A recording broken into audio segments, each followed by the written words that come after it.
Is there stuff that she needs to finish? Okay. Yes, I guess she's. I don't want to talk anymore because Candace has way more interesting stuff to talk about. Here, Joshua, stick your name tag on so Candace knows who you are. A lot of the east side, right? Yeah. I have to put it on. How's it so I over move there mine. right now? Is it good over Yeah. there right now? It's good. Is that one on Coleman stuff? Yeah. How much? What was it? 649. We sold it with multiples. Didn't we sell for 649? We ended up selling it for 630 something. With multiples. With multiple offers? Well, originally it had sold for more, but less. There was issues with the home. Okay, everybody's back. Did anybody get a referral or an appointment? No. No. Did anybody talk to somebody? Yes. Yeah. 4 people? Okay, good. Mia, you talked to someone. Joshua, did you get anybody? I didn't get anybody. You didn't get although a- I leave messages, but nobody called me back. Okay. Joe, how did you do? Just one person. Just one person? Carmel? One person. One person. Okay, well, it's one person more than you had spoken to when you started this morning. Okay, so I'm going to turn it over to Candace. Candace is part of the Mike Clark team and works mostly in the East End.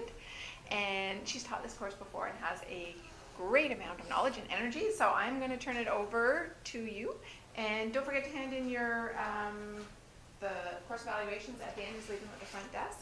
And I will see you on Wednesday. Use tomorrow productively as well.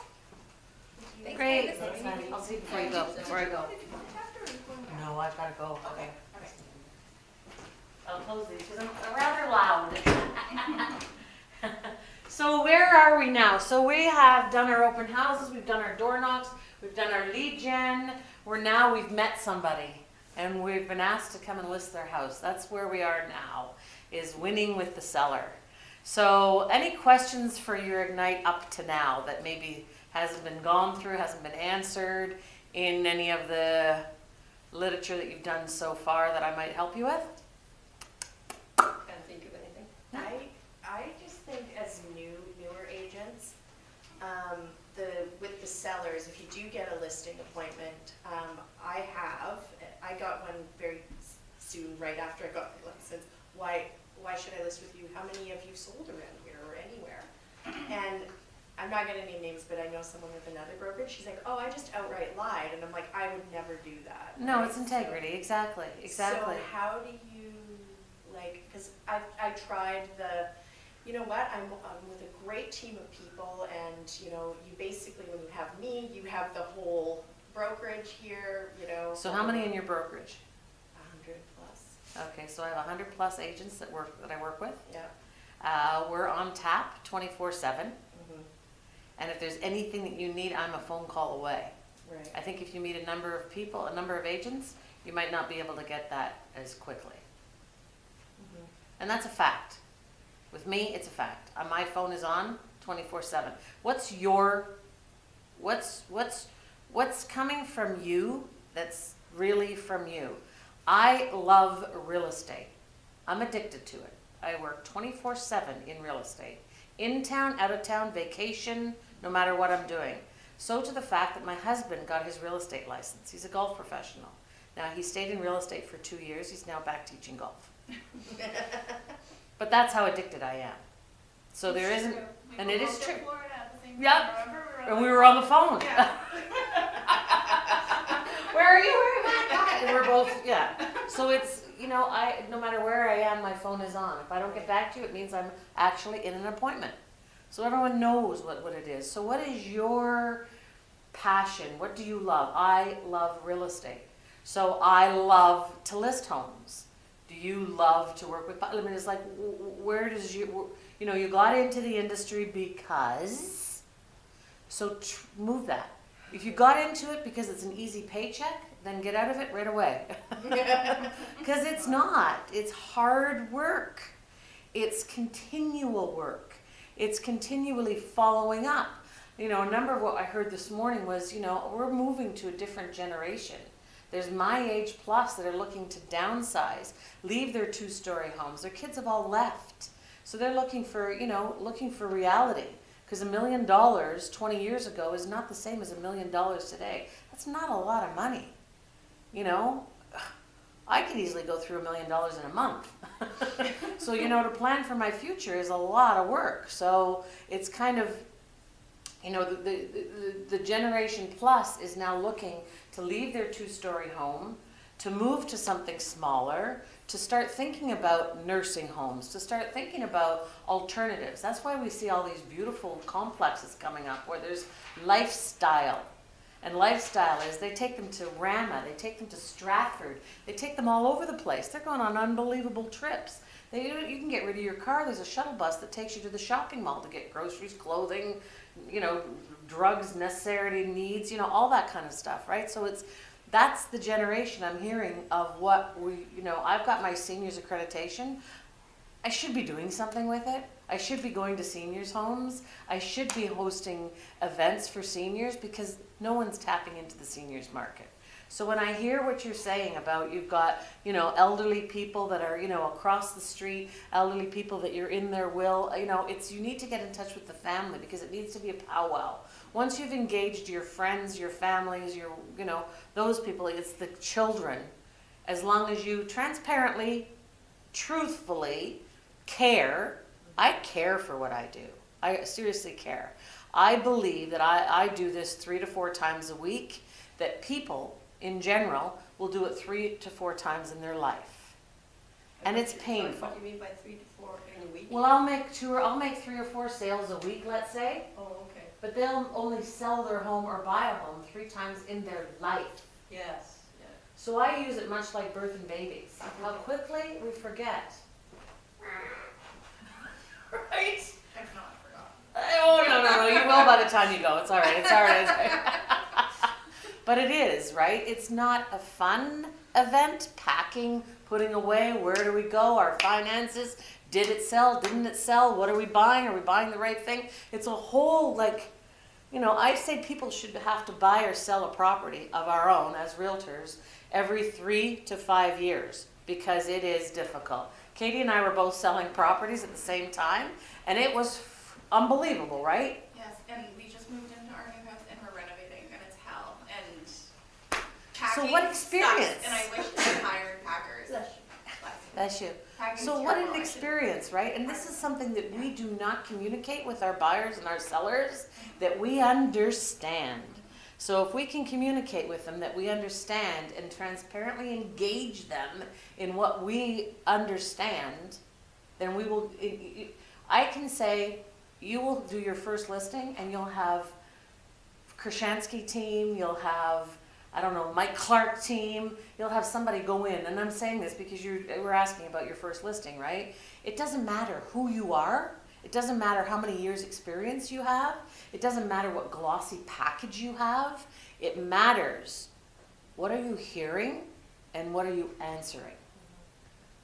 It's the transparency of owning it and sincerely. And Mia, what about that? What, you know, are you okay with that? Is it, you know, moving forward? I mean, there's a whole thing about them. It's not about us, guys. It's not about, you know, our company. It's not about, it's about them. If you can get through them, you know, what it is about them. And that's something that Keller Williams teaches us you know, from the get-go. It's about what are we doing morally, integrally, ethically for our clients. Listening to them. It's not a paycheck. It's not a sign on the lawn. It is a sincerely, I care. So it's getting to that step of where we are now. So we're in the funnel, and the funnel has gone. We've done our lead gen. We've got our appointments, and now we are going to get a contract. So I'm going to go through these slides. So we're going to focus on listings today. So there's a listing appointment with, I think it's with Josh Bath. Do you want to see this? It's 5 minutes. Yeah. You want to see the video? Develop your listings. I don't know if this is with Josh.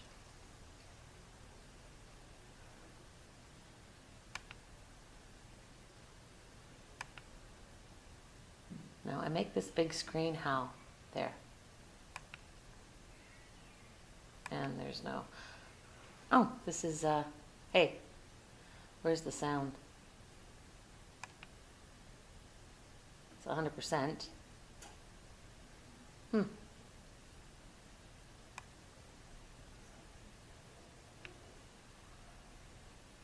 Okay, sound's on, right?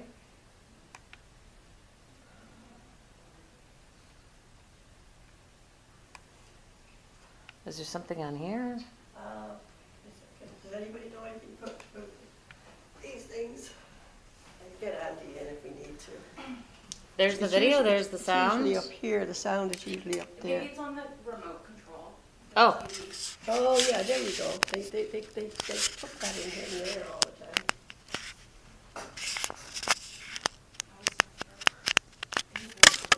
Sorry. So I'll just get to Wasn't as busy, or did I get, I was in Brandon. Andy. That's what Lindsay was saying, yeah, you were really quiet. Yesterday was busy there. That's good. Yeah. Yeah, there's at least 12 or 15 more. In fact, I think it was Huh. terrible, terribly behaved, Nope, I have no voice. jumping on the furniture. Here's Andy. Andy might know. Yeah, but since it will run video. Thanks. Is there no audio? No. Hold on. There you go. Oh, there. Can you just rewind this for me? Of course. To the very beginning? Yeah. Alright. There you go. Okay, thank you. You're welcome. Do you need this a little bit louder? Yeah. I need it bigger too. Just hover in this corner and then click on that icon there. Number one, the best source for Okay, sorry. Technology is not my forte. Real estate is. I have no passion for this whatsoever. I'll ask, I know Birmingham. Okay.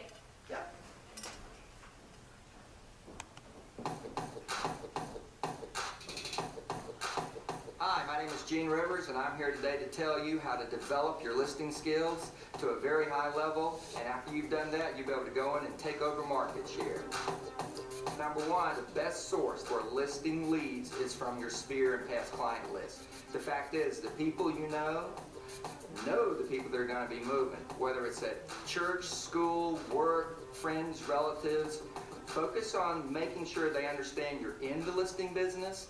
Create a pre-listing package that you would give every seller, but rename it your guide to selling homes successfully in your market. And then give that to people in your database that you know have influence, that's collateral materials that they can give to their friends and refer you.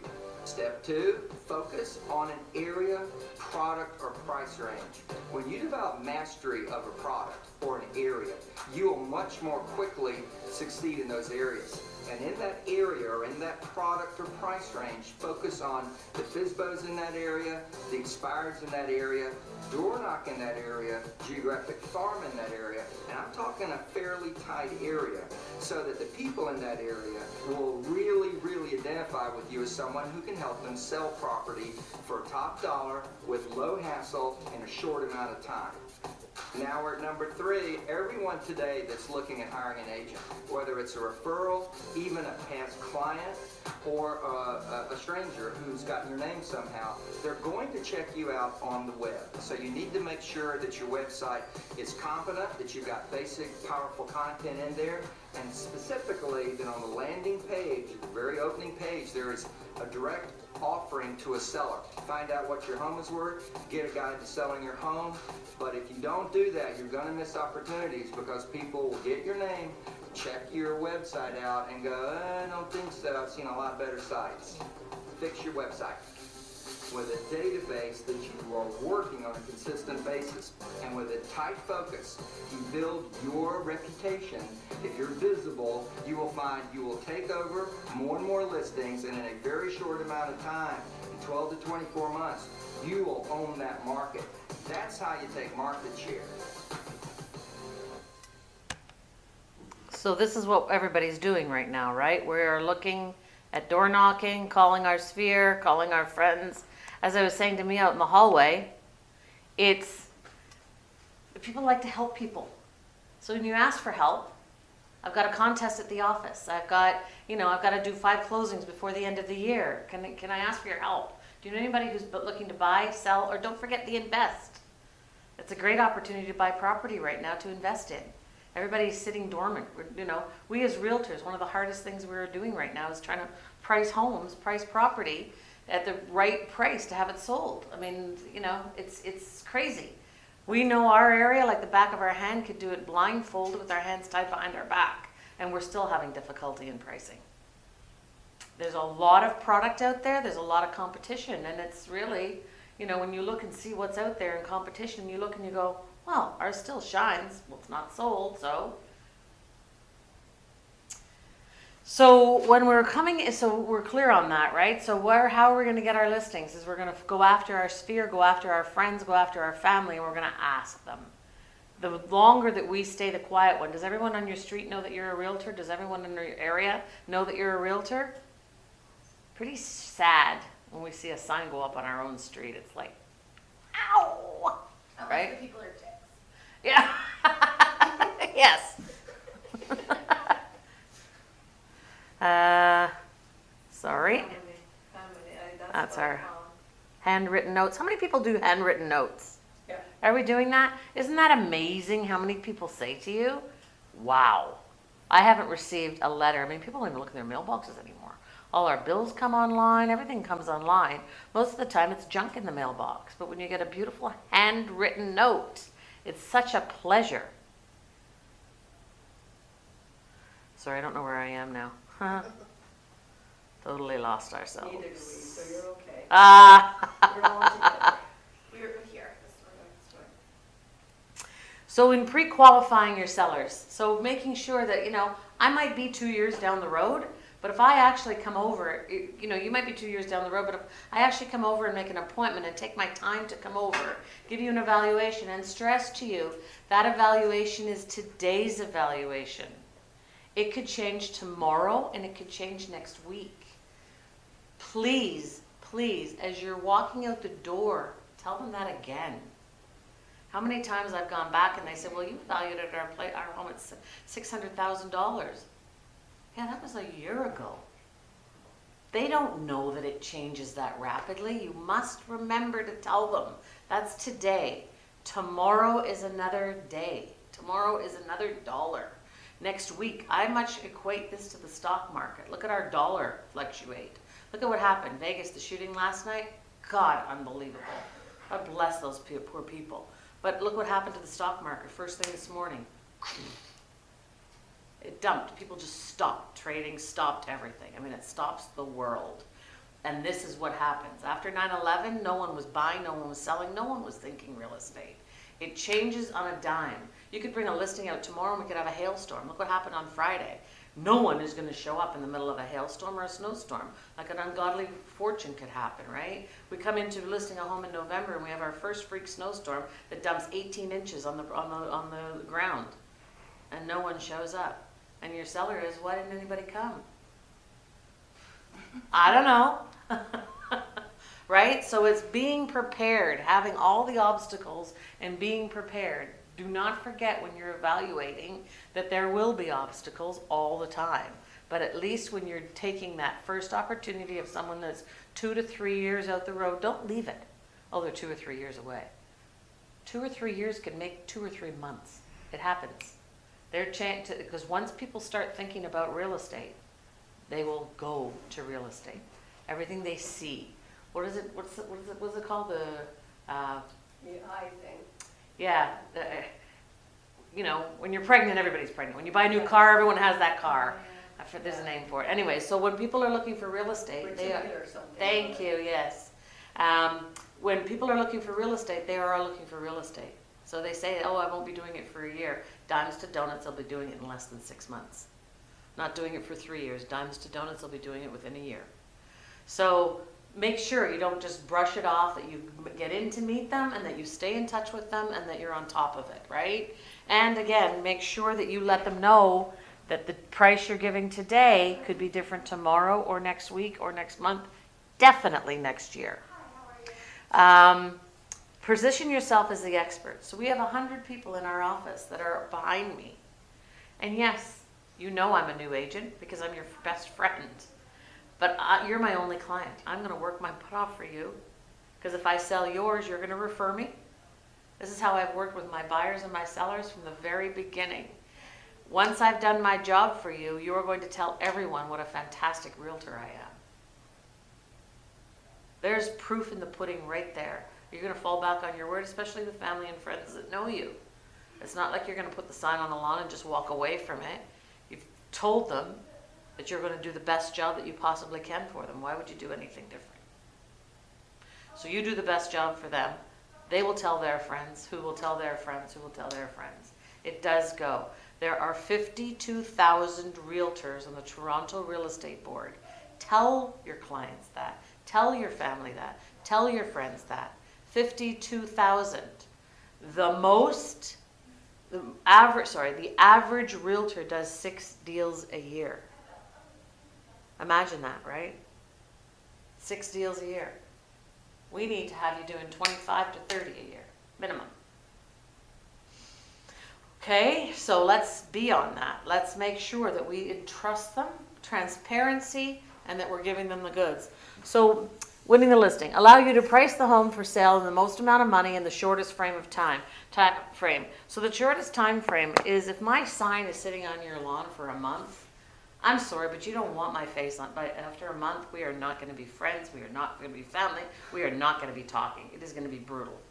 So my mission is to make this as fast and as much as we possibly can. And if you don't believe that yourself, then you can't portray that. If you don't have the confidence, you need to have the confidence, because confidence exudes trust, exudes reality. If you say, well, I don't know, I guess we could price it somewhere between, I don't know, 8, 8.50, 9. Does that give trust? My price right now would be probably around $8.49. I think that will bring us the best people from the 800 bracket, the 900 bracket, and I believe that will bring us some masses coming through your home. Once we have masses coming through your home, we've brought the market, and the market is going to depict the price. I think $8.49 is the most solid price that we should show it at. Sounds a bit better, right? I know what I'm doing.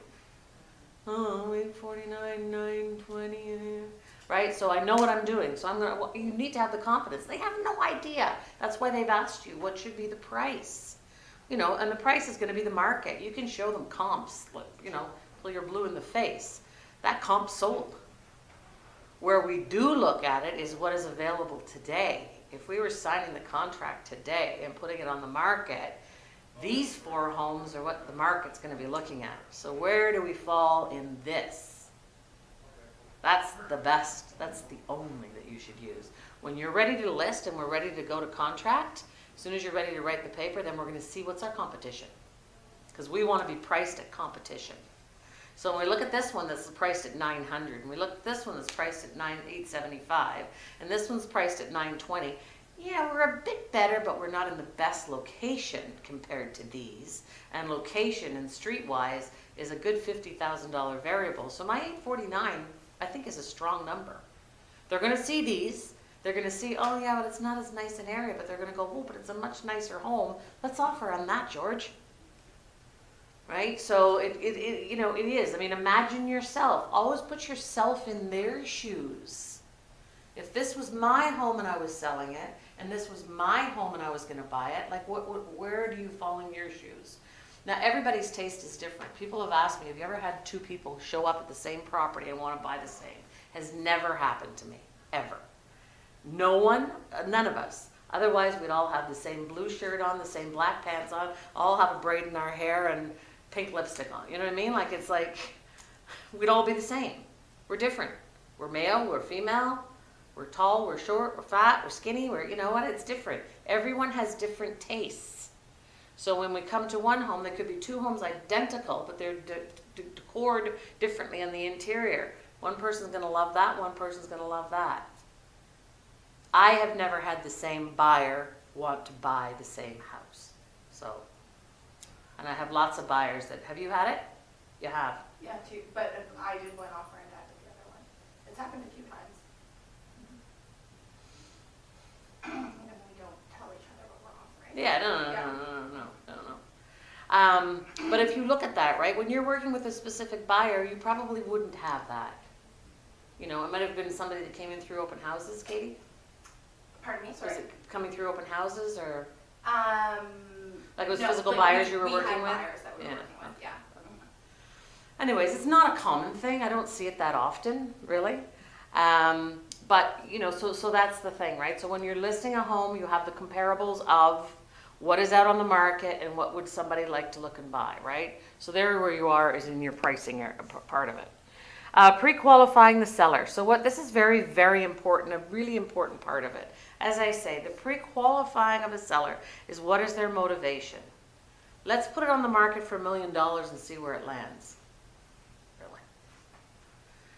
To what benefit would that be of yours? You're going to have people coming through your home with 52,000 realtors in the city, and probably double that, 100,000 people looking for homes in the city. Do you really want to have your home up on the market, I think grossly overpriced, and have people coming through your home every day? Lunch, dinner, bedtimes, a lockbox on your door, a sign on your lawn. Oh, no, I don't want a sign on my lawn. There's no motivation there. None whatsoever. Testing the market to see if they win $1 million or win the lottery. Don't waste your time. Now you can work that around. You know what? I would love to be able to help you sell your home, but you've grossly overpriced the idea of it. Let's sit down and look at facts and figures. And when you show them facts and figures, if they're still not coming around, then you can decide. Do you want your sign on the lawn for advertising? But you need to be factual with them, because eventually they'll come back to you. Some people will take overpriced listings to have their exposure out there. Good idea to some. But if you're busy, if you're not busy, then go ahead and do it. But if you're busy, it is a lot of waste of time. I mean, we've worked with Kate and your dad on one listing where it was a large listing. And we both just went, yeah, walked away from it. The agent that took it has staged it, and it's been staged for 8 months. Like, that's crazy. And I know for a fact they would not pay for the staging. So crazy, right? Imagine that. So staging, right? You understand when you stage a home, you pay for the staging to be brought in. You pay for it. It stays there for a month. And each month after that, there's like a 20% discount or 25% discount, but you're paying the full pop. That was probably about $5,000 to $10,000 to stage it. Our Mary Helen came out at 18,000. Crazy, man. So wait, who's paying the staging? The seller. The listing not agent. The listing agent? No, She's okay. paying it, yeah. Do If the you seller was list paying it? it, no. No. If the seller was paying it, the seller would have sold it long ago. Because they wouldn't be covering that Yeah. cost. Yeah. So do most listing agents not pay for staging? That's something I'm curious about. No, we will have them pay for the staging, and we will reimburse them in some cases, depending on the price. Because I look at like Alex Brott, who was my realtor, and I just met with her a little while just to catch up. And I didn't have the balls to ask, do you like actually, It's all her stuff. She no, I know, she showed me Yeah. her warehouse at Sage, but is Alex paying for, Well, they'll charge between 5 and 6%. like all together? For, just for the staging, 5 to 6, like I don't understand. No, like for the listing. For the listing, Yeah. so if you want the staging, It's we'll charge you included. 6%, Yeah. obviously. And I don't think Alex would take one without staging, so, right. That's what I was curious about. Yes. I like to, I usually offer people, that if I have a home staged, it's at my cost, but it's best if they pay for it, and upfront I'll deduct it off the commission. Yes. If they don't want to do that, I still say pay it upfront, but I will only pay for 1 month for furniture rental. If the home sells, it doesn't sell, then you pay the rest of it, as long as the house doesn't sell. Yeah, if we don't sell a home, then they pay us back. If we worked it out. It's either they pay for it and we'll reimburse them, or we'll pay for it. If the house doesn't sell, then they will reimburse us for the staging. We actually write a contract for that. So it's all different, every agent does it different, Oh yeah, some people take a listing for 1% and stage it. I mean, because they just want That's- the buyer, they want the 2.5% buyer and they put their sign out. if they get that, yeah. I mean, you know, if you start out discounting and start out giving, then you will always discount and you will always give. Don't discount. There are the discount agents that are out there that are running around and, you know, like chicken with no head, have no forum, have no procedure, have, you know, it's just, it creates havoc. My point in making that statement is that sellers don't want to have to pay for any staging. And if you tell them they'll be responsible after 1 month, they will want the house to sell and they will list it right for the right price. They will listen to you. Yeah, exactly. That's why I do that. Exactly. Yeah. So the pre-qualification is the biggest component of it. This is not about us, again, this is about them. Pre-qualifying them, finding out what their motivation is, finding out what they want. So here is an excellent, in your notebooks, I don't know what page this is on, but here you have develop your own questionnaire, page 14. I would just like to have a few minutes to ask you some questions. Is that all right, Mr. Seller? Right? So before you waste your time to run out there, to go be there at 3:30 when their motivation is zip, zip, zippo, they're just curious, then ask these questions. This is very good. How did you hear about me? How did they hear about you? Did it come through a family? Did it come through your open house? Did it come through a sign? You want to track how people hear about you. You want to track what is working. Are your flyers working? Is your advertising in the newspaper working? Is your website working? Are your friends working for you? Imagine if you never asked that question and it was one of your very good friends that referred them and you couldn't be able to give your friend a nice referral gift or, thank them at the very least. Where are you moving? One of the biggest things, what is their motivation? We don't know, we haven't decided yet. Well, that's an open can of worms, right? Actually, we're thinking that we're going to be moving to our cottage this winter. We're going to be winterizing. Oh, so most likely in the springtime, they're going to be wanting to move to their cottage that will be winterized. So springtime is a perfect time to sell. So maybe we should get over there and meet them right away before they call 5 other realtors that will meet them tomorrow. What's motivating you to move there? Okay, so now they've given us. So now, well, we've retired and this is where we want to be. We want to be up in Bobcation. We love the lake. Or we're going to blah, blah, blah. So now you're finding some motivation, some information. How soon do you have to be there? So there you're finding out that, again, hypothetically that they're renovating, they're moving to Bobcation because they're going to be spending their summers there and they're going to be wintering in Florida or Arizona or something like that. What would happen if you did not sell your home? No big deal. We plan on giving it to the kids if we don't. Right? So kind of, these are the curveballs that get thrown to you. And if you don't have these questions answered, we're going to see if we can sell it for our $1 million. And if not, we're going to give it to the kids because they need a place to live. They'll pay us the $1,500 a month rent that they've been paying in their little condo downtown or whatever, right? So what is the motivation? And how can this motivation change? If they were to sell this, maybe they could invest in a little condo downtown for their kids. Their kids could pay the mortgage on that, and then they would end up having a place to live, right? Are you moving them from downtown to the suburbs? Is that what the kids really want to do? I mean, once you get layers deep, not one question answers the whole story. This question is going to go into more and more questions. So how are you developing your questions to get the motivation? This is probably the most important part. When you're going over for a listing presentation and only one person, that there's 2 people on title and only one is going to be there, don't go. Well, no, my husband's too busy. He's at work all the time. I can answer all the questions. No, I think your husband may have some questions, and I think it would be good to hear both of you what your ideas are, because we're going to be working together in the future. Like never, hopefully we're going to be working together. We're going to be, like the affirmations constantly, right? The subtle closings. For when we're going to be working together in a few months, your husband probably will have questions, and I'm sure your husband will want to meet me also, right? So really, you definitely want them both there, because if the other partner's not there, he's not interested. He or she's not interested. There's, if they're both there and they're both interested and they both have questions, then there's motivation there. How much do you think you wanted to list your home for? Well, you tell me that. That's why I'm having you come over. Fair enough. I can see in your area that we have townhomes, that we have detached homes, we have semi-homes. I'm just looking ballpark, just so my research will help me out a bit. Are you anywhere between 7 and 9? Are you 9 over $1 million? Where would you feel you'd fall? Oh no, we're looking for 950.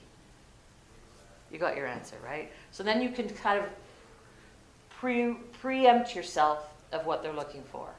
Give me a ballpark of what you're thinking your home is worth. Oh, come on. Everyone knows what their home is worth. you've not gone to open houses, you've not seen around the area. Try to get that number out of them. It will help you combat your listing presentation when you go. How much do you owe on the property? So this is a really good question, because if they've just moved in there 2 years ago and they've got a full mortgage on it, and their mortgage is not an open mortgage, or there could be penalties and such, you want to find out before you go. Oh, you just bought it 2 years ago. Well, can you call your lender, call your mortgage broker, call your bank, blah, blah, blah, whoever, and just verify for me that you do not have a penalty. If you do have a penalty, what would it be? And if you do have a penalty, if you have an open mortgage, can you port it? So some mortgages are portable, meaning you can take it from here to there. Some mortgages are not portable. They're closed, done. You have to pay a big penalty. I mean, a number of times I've gone to properties and I actually have them sign a paper to say that they've spoken to their mortgage broker. Because we had one time where there was a $23,000 penalty to close their mortgage to move. Wasn't portable, wasn't movable. And it was a horror story. So you really want to find that out, because if they find out that they have a, 30, 40, whatever, $50,000 penalty, then maybe they don't really need to see you right now. Maybe you can just go over and meet them and chat with them, but certainly not going over to list their home. They may change their mind at that point, right? I'll be sending you a packet of information. So a pre-list packet, and a pre-list packet we're going to get into here, right? But this is, take a few minutes to review it before we meet. Now this might be a little bit about the market, it might be a little bit about you, it might just be a little tantalizing things. It's nothing nothing factual about their home. It could be area stats, it could be your stats, it could be a real mix of things. So we're going to get into the pre-list here. Now, do you have any questions before we meet? What's the first question they all ask? Yeah. Do you have any questions before we meet? Yes, what's your commission? We're anywhere from 4 to 6%. Anything else? Will you take all that? No, we're actually 2.5, always goes to the cooperating broker. You will notice that a number of people discount what is paid to the cooperating broker. It's not done in the industry. People won't show it. Now, by law, they're supposed to show a 2% or a 1.5% or, a 2.5% less $500 marketing fee. I mean, there's a number of issues, right? It is our job to negotiate our own commission. Why somebody would post a listing at 2% or 1.5% is beyond me. And I usually will call the listing broker and say, yes, I call BS on this. Let's talk about it, right? But that's probably the first thing. So you want to combat yourself if that's the most important to them. Once you finish your presentation, commission should not even be in the question anymore. There won't be an issue, because you now have explained to them that you are going to get them top dollar in the least amount of time. And commission won't be a question. If commission's a question in your mind, it will always be a question in your mind. So get it out. Get it out. Will all the decision makers be there when we meet? That's very important. So you've now, before you call them, you've looked up when they've bought it. You want to check the listing as to when they bought it, how long ago they bought it, who's on title. So, no, it's just me. Well, I do see that you have a, blah, blah, blah on title with you. Is that your husband? Is that your partner? No, that's my ex-husband, and he's no longer in the picture. Did he pass away? I mean, this is a valid question, because he's still on title. Unless she's got a will saying that, it was transferred to her. I mean, God forbid, a very uncomfortable conversation. But, yeah, they should be there. It's very important to have them there. So just so you know, our meeting will take. So this is up to you how long this meeting is going to take. You have an agenda to go in. You have an agenda to present yourself, to ask the questions, and to meet with them. But you will know. Is it going to take you an hour? Is it going to take you 40 minutes? Is it going to take you 3 hours? How long is your time? The shorter, the better. You want to get as much answered in as little time as you possibly can, so that you're up and you're out the door, okay? Because they may have things to do. They, unless, of course, they just want to chat about everything, then they have nothing to do and they want the company. I mean, I don't know, right? I look forward to meeting with you on Monday at 6 p.m. Don't show up at 6:05. Don't show up unless you can guarantee that you're going to be on time. Say 6 to 6:15. But aim to be there at 6:40, at 5:45, right? Never be late. Our appointment was for 6 o'clock. Here it is, 6 o'clock. I'm here. Anything on that? No, good. Okay, so the pre-listing, okay? The pre-listing materials are specifically designed to build sellers' confidence in you and to answer their questions and objections in advance of your presentation. So a pre-listing. We did pre-listing, we didn't do pre-listing, we've done pre-listing, we're not doing pre-listing. I mean, we don't do a pre-listing anymore. We used to send popcorn with a video of why staging. We'd get there and the packet would be there, the popcorn would be gone, they never watched it, they never opened it. You know, they ate the popcorn. So it's just, you know, it depends on how you want to operate your business. A pre-listing package, so we send a pre-listing email. When Candace or Mike arrive, we'll need a copy of your tax. We need a copy of your key. We need a survey if you have any. And we need your identification. If there's anything right then and there, well, we're not sure we're going to list, or we're not ready to list, or, you know, sure, we'll have that ready. I mean, what's that? Sure, we'll have that ready. Is a sure sign you're writing up the listing, right? We're not ready to list. No, but if you are, these are the things that we're in preparation for. Okay, so those are the vital things that you will need, is their identification, the key for their house, a survey, and their property taxes. Okay, so that's just a preamble email, a little bit about us. It just talks about our website and, you know, a few things that we do, and then it just asks for those things to be ready. Now, in the Keller Williams, in KW Internet, you will have a bunch of different listing packages. Have you set up your own website yet through Keller Williams? No. Oh my God, it's amazing, right? Amazing. You have your own website, you have your own flyers, you have your own materials, your own listing, your own, you know, there's 4 or 5 different customizations you can do. Like there's the red, there's different colors, there's one with, you know, two people hugging each other, there's one with a key, there's one with a sold sign. So there's like they're done, all of your materials are in the Keller Williams intranet. Everything is, everything. So the pre-listing package is one of them. Okay? Has anybody done theirs? Do you use KW? No, you can't take it with you though if you do ever decide to leave, like, you know, you move somewhere and there's no KW, like, and if you leave, apparently you can't take your website with No. you. No, you can't. No, because it's KW. No. So that's Why do you why think that far I apart? don't know, I'd just rather just go on WordPress, I guess. So we also use the KW site to go with our WordPress, to go with our agent locator, and to go with our other websites. It all ties in together. It's just extra. It's extra. It's free. You pay for it. Why not use it, right? Fair. It's extra. Yeah. It's nothing extra. All our listings go on the KWLS. Like it's just, you use it, don't you? No. No? Go on the KWLS. It gets, oh yeah, for sure.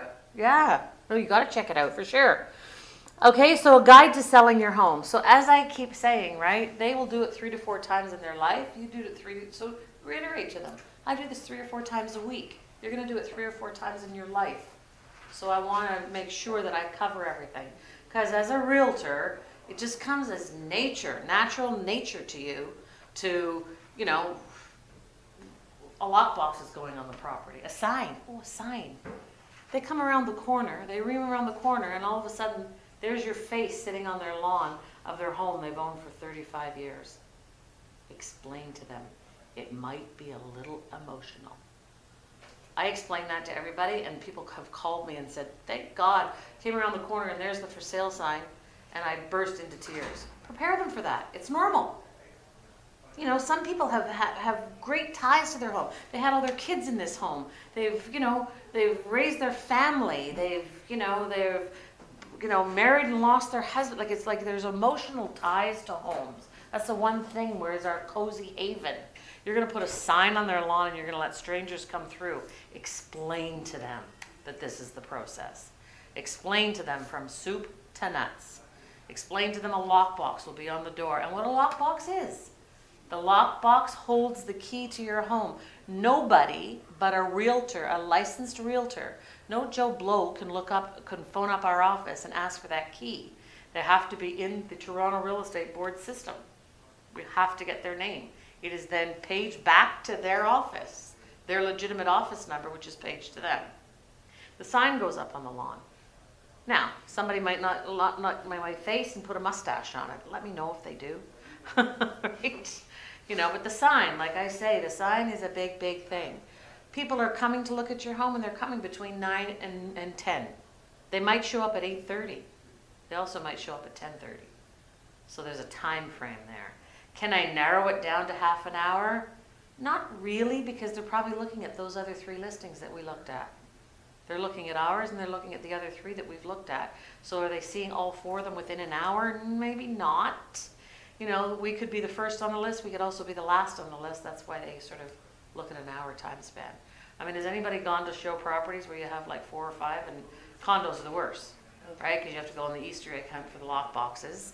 And then you have to get past the concierge, and then you have to get in the elevator when there's only one operating, and it takes you 40 minutes to see one condo, and then you're off to 3 others. So, you know, you need to sort of learn and understand your time frame. If you're seeing all homes, you know, where there's driveways and parking, easy peasy, you can see 4 in an hour like that, because you've coached your buyers on, if you don't like a house from the get-go and you open the door and you don't like it, there's no need for us to look at it, because it's going to mumble jumble in your head of what you may one little portion of that liked, and you're going to make all 4 or 5 homes become one. So if you don't like a home from the get-go, let's not look at it. Once we walk in the door, try to explain that to them, because there's no reason, you know, when people walk in, they go, this is disgusting. This is something I would never see myself live in. Why show it to them? Pull them out of the house. And the reason I'm pulling you out of the house, Mr. and Mrs. Buyer, is because I don't want you to mix anything that you might like about this home up with another home. So just, you know, it also speeds your time up.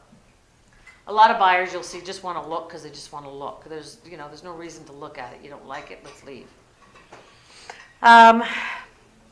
So yeah, so you want us to explain that all about, okay, so here is where we want to talk about them. Because it is about them. This isn't about you and how many awards you have. And, you know, it is in your pre-listing or in your very beginning or your very end. We now take our about us to the very end, because it is about them. They've invited us into their home because they're asking questions about them. You know, it's not about us. They want to know what their home is worth, what they should do to their home, how they can ready their home, when's the best time to sell their home, how much money will they get for their home. It's about them. So you could ask them, would you rather hear about me or would you rather hear about you? They'll most commonly answer you.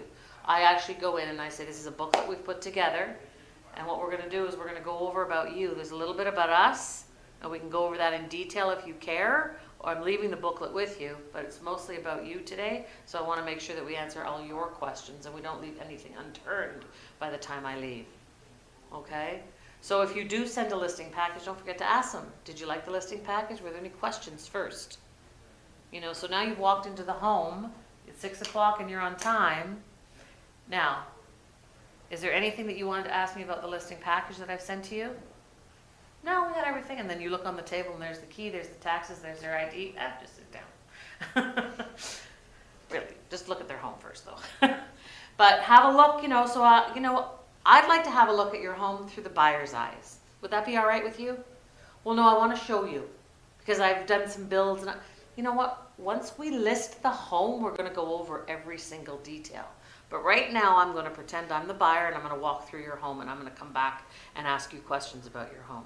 Once we decide that we're going to list today, or once we're signing the papers today, use your own clothes, use your own assumption, use your own final, right? But it's better if you look through the buyer's eyes as opposed to him taking you and saying, look, I built this for Johnny, and I built this in here, and I've done this, and we just painted this, and this is brand new flooring. I mean, how many homes have we seen? We've seen a lot. We don't need to actually get a detailed description of their home.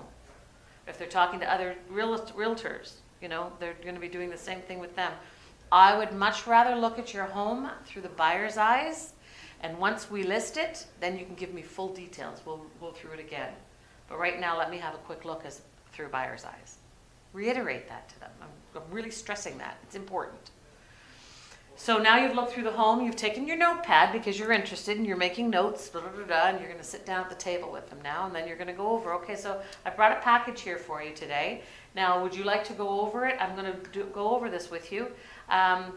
it's about you. So most of this is about you, but there's a bit about us. And then you're gonna go through what the area sales are, right? So this is what's the plan? What has sold on their street. So our package comes together with, you know, the very front page is a picture of their house and their name and the date. Then the next page is the geo warehouse, the land registry. And then the next page is the old listing, which is interesting because they go, oh my God, look at this. Now in our area, it's mostly bungalows. So we make sure that it hasn't been built up. Right? Because they're bungalows, and by the time they call us, it's a 2-story. So we want to make sure we don't have the picture of the bungalow on it. So we, you know, do your research. Do your research. Drive by the house before, have a look to see if there's anything, you know, untoward. So then we start into what street sales have happened. Now, I would not even go anywhere near April, March, February, not anywhere near that right now. If I was listing a home right now, I would go back probably about 60 days to see if there was anything. That I'm talking street. 60 days for street, maybe 120 days, just because that would be fresh in their mind of what street sales. And that's just anything. Whatever is sold on their street. Just because they've driven by it and they knew it. Because dimes and donuts, you're going to get there and they're going to say, well, George sold his house down the street. How much did it sell for? Because they don't remember, they didn't ask, or they didn't care at the time. But right now they care, and they remember that sign being there. Don't remember what house number it was, but they care. So street sales. Then we're going to go into area sales. What's sold in the area? What is sold? So if we're pricing a bungalow or a semi or a detached, I usually leave the bungalows in a separate search and the semis and the detached in the same search. Because if it's a 2-story home, we don't really need to find bungalows that have sold, right? It's not a good comparable. So usually I do semis and detached. So what's sold in the area as semi and detached. Recent sales. And that I would definitely narrow right down to 30 days if there were 4 or 5 of them. You might go 45, you might go 60, but you need a good 4 or 5. I print the front client full, and then I print the interior pictures. So they can see why that sold for, you know, $1,050,000 and why theirs is 900. Right? This was done to the nines, it had a private drive, it had a garage, it had a high basement. So we have color interior pictures, right? Color shows. Then I would go to what is available, what's their competition today? And I say, here we are, Mr. and Mrs. Seller, we're getting in the car. And they both go, oh, no, hypothetically, we're getting in the car. I'm not taking you to show these properties right now. If you'd like, I can do that at another time. But hypothetically, we're going to get in the car, and these are the 4 properties that I found to be most comparable to yours if we were going to list it tonight. Okay, so when we look at this, and then they grab the book from you right away because they start looking at, oh, look what they've done to that kitchen, look what they've done to this. And then you let them have their little conversation. So looking at that and going back to those prices, where do you think you would lie in listing? 90% of the time, they tell you exactly where they would fall. And there you can work from there. If that's a comfortable listing price for you to list it at, or if that's high or low, or why, right? Why, Mr. and Mrs. Seller, do you feel that would be? And that's as actual as you can get, I believe. Any different, Katie? Like, I truly believe that that's as actual as you can get. Do you think there's anything off on that? Joshua? Right? Yeah. Miriam? Any questions on that? I'm just thinking, Carol. why would you compare detached with semi? Oh, well, in our area, a lot of the semis are a lot wider than detached. Oh, In okay. East York. I see. Yeah. Some of the detached homes are on 19-foot lots, and some of the semis are on 23-foot lots. Fair enough. Yeah. Okay. So, you know, depending. And I explained that to the sellers. Well, that's a semi. I know, but that's a semi that's twice the size of you. You know? So that's, yeah, sorry, good point. So that would be the only reason why. Okay, if it's bungalows, and I'm only going to use bungalows. Now, if it's somebody who could be a bungalow that's going to build up, then we would put what the builder, you know, what a builder is going to pay for it. Because end users are not likely going to buy a bungalow to build up. They're going to talk to their next door neighbor and say, would you like to sell your bungalow? We want to stay on the street, and we'll build up. They'll commission somebody. But for builders, they will take bungalows, and they're going to work backwards. What's the going rate for a 4-bedroom, 2-story home, and work backwards from all of it to say what they're going to pay for theirs. So all about them. Now you're going to sit down and how you're going to help them, but you're going to talk about them first. Now you've done a pre-qualify, and at the pre-qualify, you're going to go back to those questions again, but you're going to dig a bit deeper. You're going to go to the Bobcation. You're going to go to now back to that one question. Well, our kids will move into it. So how is that going to be that your children will move into it if you don't sell it? You want to go back to that. So at our first conversation, go back to all of these questions and make your questions. Like, talk to people. How does that bounce off you? How does that resonate with you as your questions? These are all guidelines. What resonates with you and what question can come out of your mouth that just flows off. You need it to flow naturally. You need it to come out that it's yours, you own it, and you're confident about it.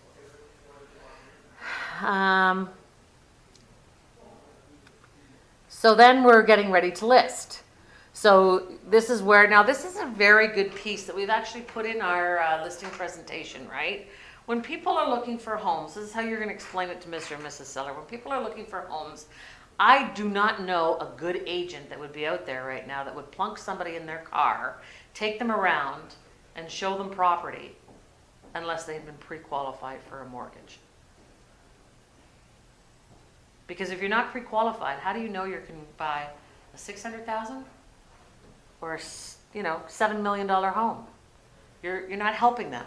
I need to see your pre-qualification. I need to know. Let me talk to your mortgage broker. Let me make sure, right? So on the buyer side, you need to 100% know how much they can afford.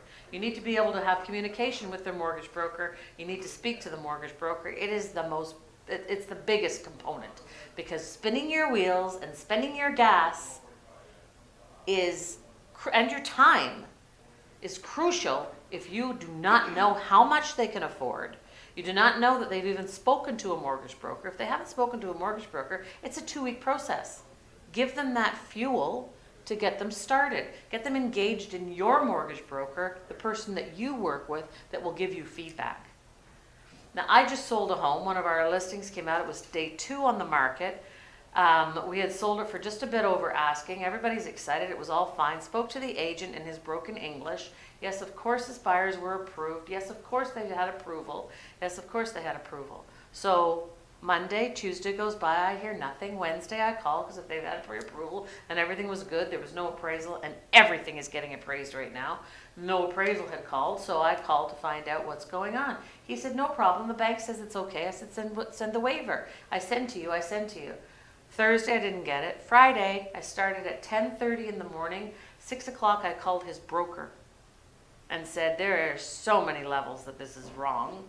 Communication, due diligence, I'm first time in 16 years, I'm reporting this guy. It was unbelievable. 6 o'clock at night, I called the broker. The broker said, I tried him, I texted him. I said, I've done all that. I need you to find him, or I need you to find the file, to find the buyer, find out are they going forward with it. 8 o'clock, I get a text, not even a respectful phone call, that my buyer went to 2 banks and could not get approved. Please send mutual release. My seller is beside herself. It was unbelievable. Unbelievable. So not only does that give you a bad reputation in the industry, but it also, so I actually said, show me proof. I want you to talk to my mortgage broker. I want my mortgage broker can fix anything. I just spoke to my mortgage broker this morning. 24-year-old makes $80,000 a year. No pre-approval. No way. Even with 50% down, he couldn't have been approved. So, it's unbelievable. So you want to make sure that you have your buyers so that you can go to the selling agent when you're on the list, on the buying side, and say, yes, I've talked to the mortgage broker. We do have pre-approval. Now, we want to see approval. We want to see financing and offers right now, because the banks are appraising everything, and we would like to see that. I have no problem in taking multiple offers and having one with financing in it for 3 days, no problem. And you require something in writing from a broker or a bank? Yeah, we have never, I talked to him. I've been, how do you know? You can. There's a lot of people that are putting that in their listing right now. We want the letter of pre-approval. My seller now wants a letter of pre-approval. She said, I don't want to see another offer unless they've got a pre-approved letter with it. Pre-approval is okay, not a full commitment. Well, they can't really give you the full commitment. From what I understand from the brokers, is they won't give you a full commitment until they assess the property. Oh, until they do that, yeah. So, but yeah, their pre-approval or a note from the banker or the mortgage broker. Even with the pre-approval, there could be. There could be, people with but at conditions. least we would know that they had been approved for a 1.7 or 1.8, right? Yeah, yeah. So that's really important. So, because you also want to give your seller information that this could happen, that could happen, right? So, when we're ready to list, so what I go through is I say, price-wise, I don't know of an agent that will put somebody in their car, spin their wheels, spend their time, gas, and money, unless they've had their clients pre-approved. Number 2, the location. I don't know anybody that's looking in our area that's going to be looking in Ronces Village, Mississauga, or Thornhill. They're actually looking in the East York area. So those are 2 things that are given. A third thing is the marketing. What agent is going to do the marketing, is going to get out there, is going to door knock, is going to open house, is going to do like I'm going to do with my 100 people army behind me. And you call it your army, right? For sellers, we have home inspectors, we have bankers, we have cleaners, we have painters, we have window people, we have landscape people. Create your army so that when you go to the seller, these are all the people that I'll have working on your house. We'll have it ready. Call this guy, call that guy, call that guy. I mean, they pay for that, right? It's bettering their home. There's more money in their pocket. Of course, they're going to pay, $1,000 to have the front door pay, whatever, I don't know. But, don't get into that with them. That's their thing. That's their thing. So you're going to have your army. So Mr. and Mrs. Seller, so the marketing and the taking care of the home is mine. When it comes down to the price and the condition of the home, that's you, Mr. Seller. So there's the 5 components. And the middle one I always have is the agent. Who's taking care? So we're kind of in the middle of the whole thing, right? It's preparing who's coming to the home. Then it's, marketing the home. And then when it comes, what's the price we're going to put on it? And what's the condition? I always say to my sellers, as we're walking down the street, it's a funny thing to use now because I don't know that we'll see many of them, but as you're walking down the street and you see there's a shiny penny on the ground and there's a dull penny. The dull penny you might pass, and the shiny penny you might actually stop and pick it up and go, wow, like what year was that? Right? Because they're not making them anymore. Dull pennies become just part of the sidewalk. They become part of the gravel. Like next time you're walking down, think of that, right? And use your analogy, something that resonates with you. I've always used pennies, so I don't know what else to use right now. Until I come up with another idea, I'll let you know. But it is. So let's make us be the shiny penny that people aren't just going to come through. Let's make it that our doors don't squeak, that our windows are nice and clean, that our countertops are cleared of stuff, that when somebody opens your closet, it's not clothing falling out, right? So I ask them to pack up. Now we're coming into the winter. Take your summer stuff away, except for maybe a next 2 weeks worth, I don't know. But take it, put it away. Take your winter stuff in the summertime. Take it, put it away. Clear your house out. Clear it. It's a good time. You're moving, so why don't you go through your kitchen cupboard and clear out all the old soup cans, all the old dishes and pots and things.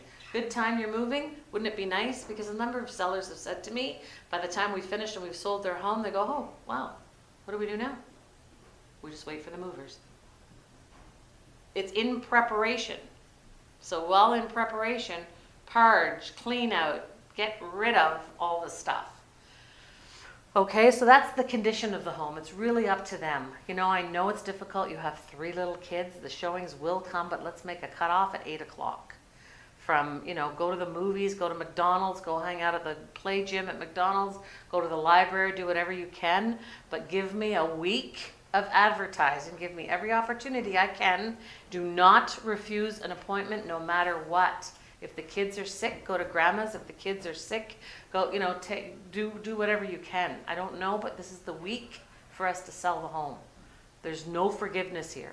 There's no forgiveness. That one buyer that was planning to buy your house could have bought one of the other 3 that we're showing if you refuse a showing. Please don't refuse a showing. Okay. Where are we now?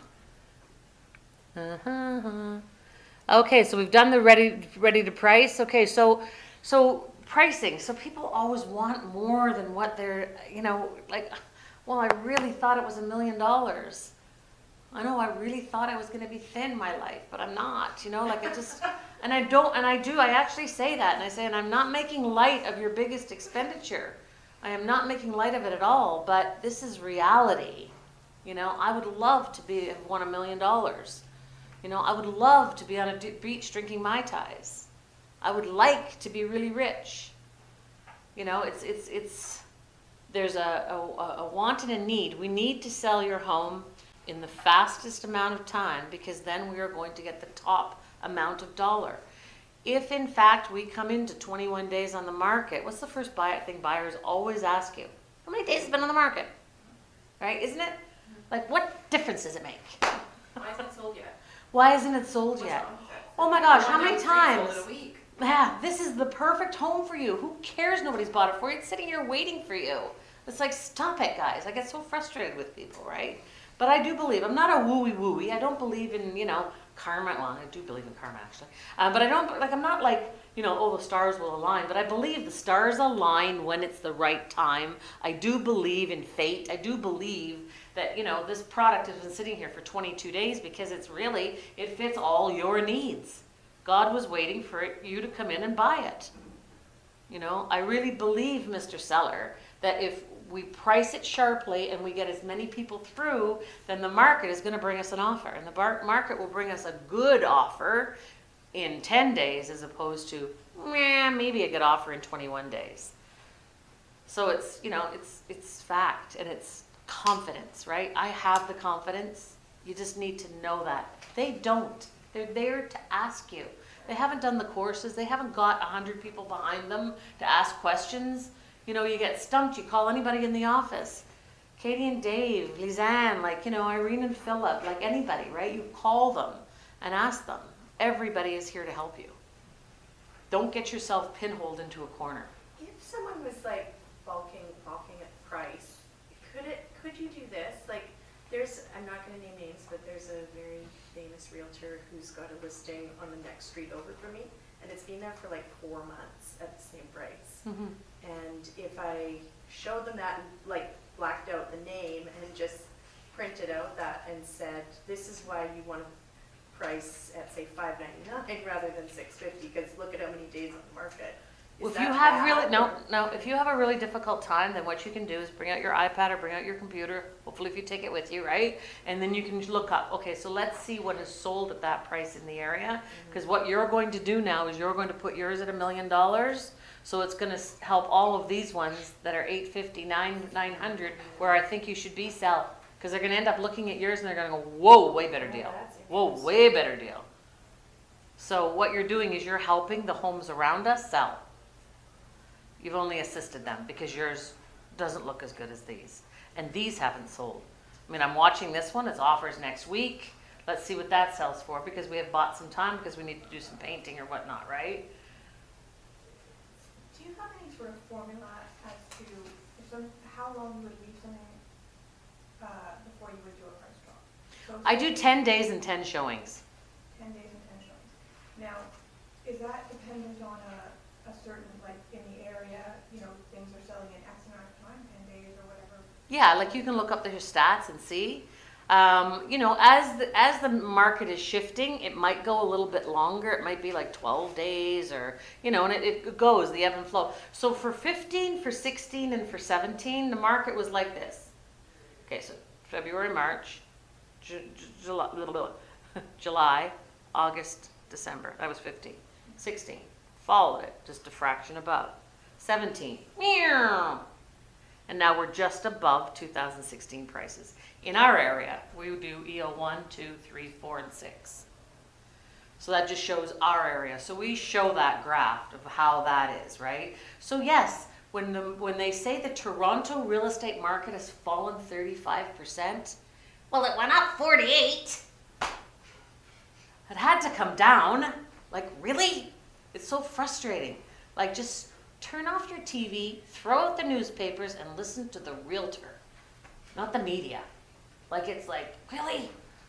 Of course, it went up 48% from November, December, January, February, March, April. Crashed in April. It had nothing to do with wind did. It came right at the weekend that Easter happens, and every Easter, a multitude of listings come out. Multitude of listings. So we have way more product on the market than we ever had. And then she threw that in, and then what else happened there? Interest rate changed, and then The media whipped everyone into a frenzy. media took it, and then our 20% down, started with, you know, they were gonna correct it, then the foreign buyer's tax, that was gonna correct it. It's like, you know, get out of the real estate, go mind your own business. The new mortgage rules better. Yeah, like it was just so many things were combating against us. Now what do they want to do? Now what are they doing? Now they're implementing the stress test. Now, as a realtor, I don't ever want to put my clients into a stress test mode because you're buying a home and will our interest rates go up 2% in a day? No. Our economy would die. We would go into a severe depression. That's a great blog post. Don't stress about stress test. Yeah, beautiful, love it. I'm gonna do it. Beautiful. So it is, right? It's just keep a focused mind. I mean, during the Depression, homes still bought and homes still sold. Like, really? We're not in any kind of a depression, and we're far, far, far, far, far from it. Would I ever want to put, sorry, I was going back to my buyers, stressing them. I've always, my mother always said, you don't want to buy something where you're house poor because your friends are not going to come to your house every evening and every weekend. You still need money to go out and travel and have fun.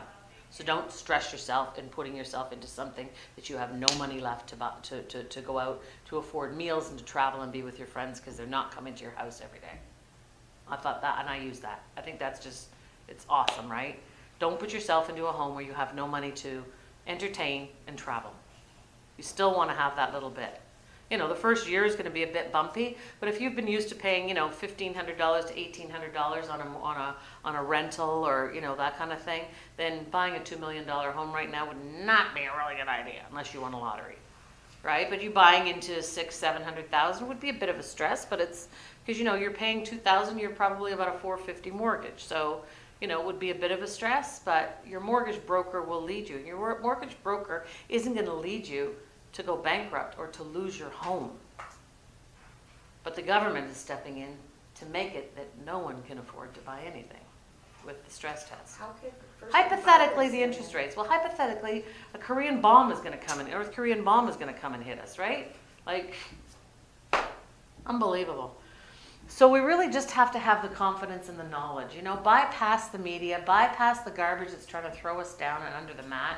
Everybody is looking to buy and everybody is looking to sell every single day. When is a good time to buy? When you're ready. When is a good time to sell? When you're ready. Statistically, it has shown us that the spring is the best time to sell. However, 15 and 16 showed us a level, flat year in my area that I work. You can test your areas and look and have a look at that in the market watch and see, right? But in our area, EO 1, 2, 3, 4, and 6, it was a level 15 and 16 and 17 off the charts and back out to being level again. We'll end off the year just above normal for 2017. So that's, you know, combated with that and the knowledge and the conviction that you have, that you understand these facts and these numbers, you'll go far, right? So here is on this page, pricing too low and too high. So in our market for the last number of years, there was never a too low price. There was a few people that put it out at $1. It still ended up selling at market value. As long as we can get the masses through and we have a good product, it will sell at market value. Pricing it, you know, 15 to 20% too low. I have seen that kick back on some people. Finally, thank you very much, it has. People were listing the product for $6.99 when it actually should have been listed at $8.99 and being, oh, big media newspaper article because I was a miracle agent that got $400,000 over. You should have got a lot more if you had listed it properly, right? So that's, you know, it's pricing, and pricing is what competition is out there and what's recently sold. Because the market, the buyers, are being coached by their buyer agent as to what the market is doing. So this is what the market is saying. They're going to be looking at exactly the same product you just brought into your seller's home of what just recently sold and what is recently for sale. So they're going to come to their buy price because of these stats. There's nothing else out there that can affect it. Unless, of course, your mother lives next door and she's your babysitter and she's helping you pay for the house and she's got a pool in the backyard that she wants to share and, you know, all of that. And you're going to open down the gate and have one big massive yard. That is a different story. Somebody could way overpay for that. Right? It's a want, it's not a need. So there's, you know, there are some flexes in pricing of that, and you can pick up the phone and call the agent. It doesn't have to be from our company. Call the agent. What the heck? What was the price on that? How did you get that price? That's way out of whack. And it comes out to being a story such as that. It was, yes, they were there for life. They owned 3 houses along the street, and they wanted this one. It's like Monopoly, you know, whatever, right? But yeah, for a house that's sold way out of whack in an area, you can call the agent and say, you know, and they most commonly will share with you. We're in an industry of fellow agents. Keller Williams is starting to share with our fellow 52,000 agents of what it is to be an agent. We at Keller Williams share our listing package, share our buying package, share our information, share our ups, share our downs, share our goods, share our bads. All of the other companies are now starting to get on board to realize that that is of culture, it is of nature. Because all of us in the industry are moving forward and upward. Ones of good integrity anyway, right?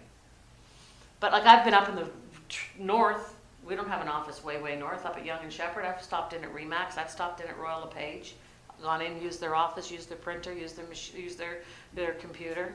Everybody says, you can't do that. Yeah, you can. You show your card, you show you're a realtor, they'll share. Off track. But anyways, so what I want to say though is that, you know what, a lot of agents, if you ask them about their area, they might be the expert in the area, they might help you. I was pricing my brother's home. I was way out of whack, way out of area. I had 2 of the top realtors from Chestnut come and help me. They had no qualms about it. It was very nice. Very, very nice. So, pricing. So we get that, right? You know, there is an exact price, and you got to pinpoint that exact perfect price for them to be able to sell their home.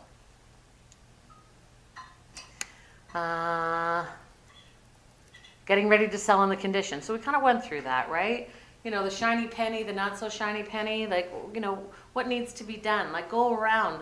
Our doorknob's loose, our door's squeaky, you know, is there maybe a new carpet that could be put in the front hallway? Is a carpet worn in a bedroom that maybe let's rip it up or let's cover it with, you know, that kind of thing. Like, what can we do for you? You know, if a toilet's wobbly or, you know, a sink is rusted out. I mean, they're minor. Like a toilet, you can get a toilet for $150. You can get a nice new little vanity at Home Depot for $150. I mean, there's a lot of little things that could spruce properties up for the better of the seller. Because most likely, if the house is a little bit in a rough shape, they're going to tear it down or they're going to gut it completely and renovate it to their liking. Putting in a new kitchen, I've seen some realtors that have done that, but I had a client that did it, and her brand new kitchen, when the deal closed, 2 weeks later, was out on the curb. Horrified her. Absolutely horrified her. She put in a dark kitchen, they wanted a light kitchen. Sad. How do you know what kind of place is the one where it's like, yeah, those sort of more major improvements would actually help, and where it's like, just leave it as is? Well, you can usually see, right, whether it's, you know, does the kitchen need to be done? If the living room, the dining room, and everything else is beautiful, then maybe the kitchen, if you slap in an IKEA kitchen, it would work, it would help. Right. I don't know. Yeah, it's got to be, everything else is kind of got to be in Yeah. good shape. Yeah. Fair enough. So the condition and ready to sell. Now, questions. So when you're done, okay, so now you've got the listing signed, the house is all ready, everything is going up, and now is your time. It's like a buyer. When you're done with a buyer, or while you're working with a buyer and you have them in the car, dang, any of your friends at the office or any of your family or friends looking to buy, maybe could you refer me? Oh yeah, you know what? If you don't ask, you don't know. They're so focused on what they're doing right now. Everybody at the office is talking to them about where they should live, who they should talk to, what they should buy, and how much they should spend. They're not thinking of referring you.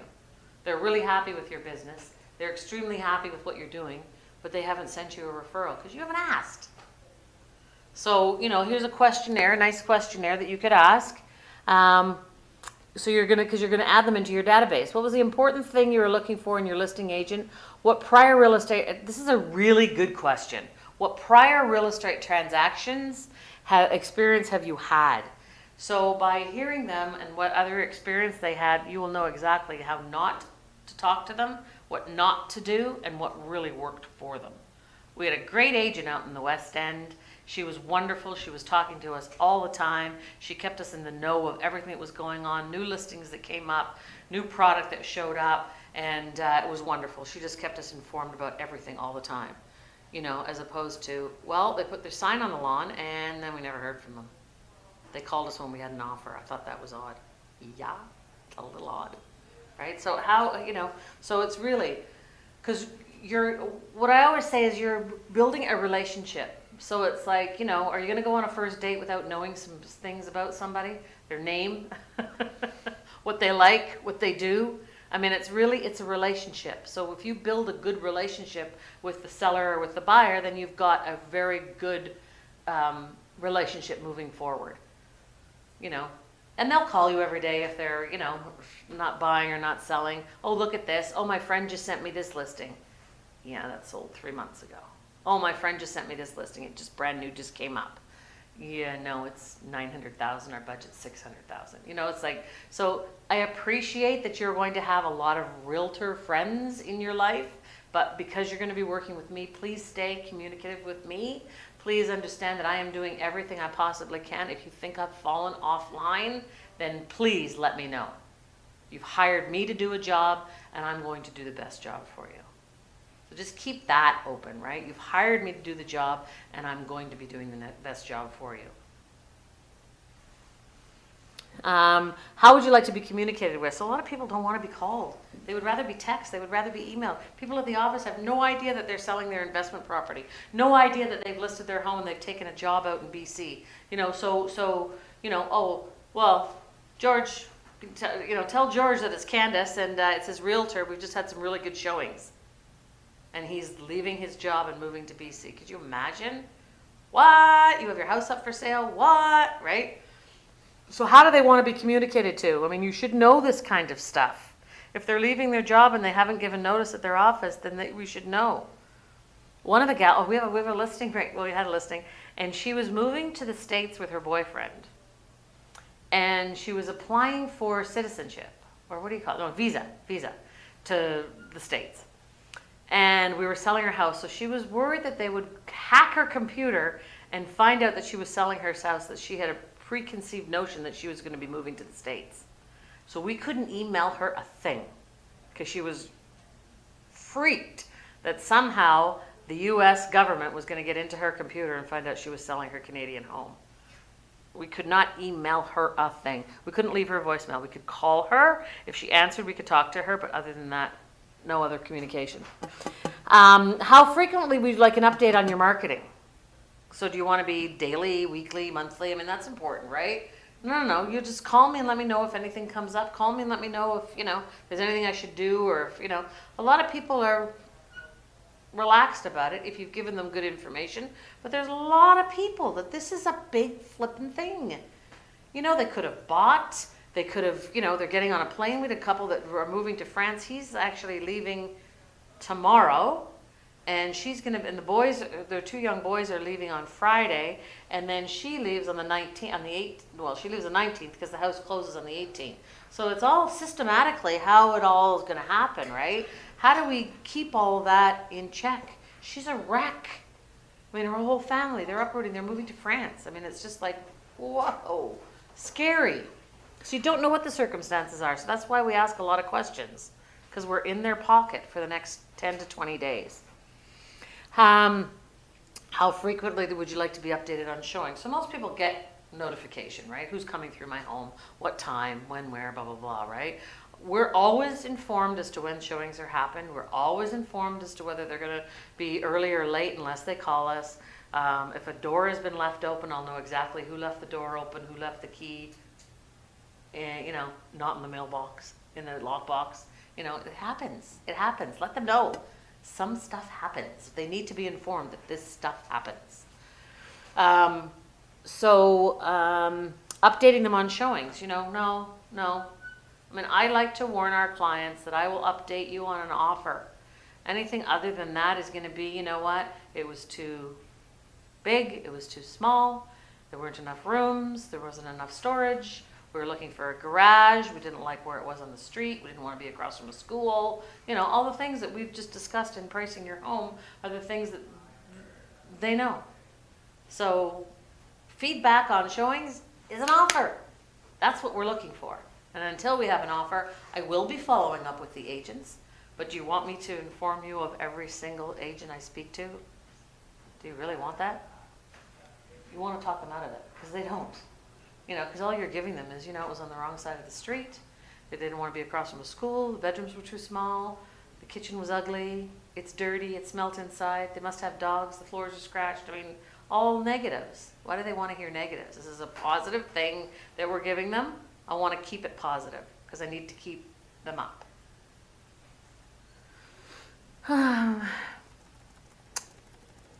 And then you can go in about you, right? Your experience, the technology, your communication. Now, as a brand new agent, it's just as simple as that. I'm a brand new agent. I have 100 of the top agents behind me, and you're my only listing or you're my only buyer, and I'm going to work my butt off for you. How better could that be? I don't have 8 other properties on the market right now. I hope to, but wouldn't it be great that I am the only person working as hard as I possibly can on your listing? Frank. I tried that. She was just like, you could just tell as soon as it was like, oh, you haven't sold anything. So that was it. It was like, no. But I come from a team of 100 well-versed agents. I tried that. So who else was she interviewing? She ended up, this was last year, she ended up going with a guy from Etobicoke, who I actually went to the open house just to see, and I didn't say I was No. an agent, and he was very good. He got a really good price, which was, the price I said was probably the likely high point that it would go for. Yeah. It's really not experience. It's really not, it's not that. It's a relationship. She's from Etobicoke, and I looked up her address because she was selling her mom's house, and they live like a block from each other. Yeah, she already knew. So what she was trying to do is get the area expert Yeah. to give her the area price I and then said- go. I We're used said all the time. $940, and it sold for $940. We are used all the time. Yeah. As lovely as they are, and we ask all the right questions, and we've hit it off really well, and they're in our database, and everything is wonderful, and all of a sudden we see it's a brother who's a realtor. Are you kidding me? I think the first time I ever talked to you, it was 69th Freighter. They'd had you in, you'd left this huge thing, and then I knew they broke up. They just bought the house. They broke up. I knew them, and I sold the house to my cousin privately. And I remember you called, and you were like, what happened? And this is like 7 or 8 years ago. Yeah, like, you know what, you never know. You never know. I mean, you know, I've seen numerous times where, don't forget, there's like 52,000 of us. The likelihood of their brother is a realtor from North York that has no idea what our prices are. We've had agents call us and say, could you help my buddy out in East York? They're selling their home, and I'm in Thornhill. I have no idea. And we go in and we get the package and we follow up with the agent, and the agent lists it. Nice. Nice. Totally out of culture.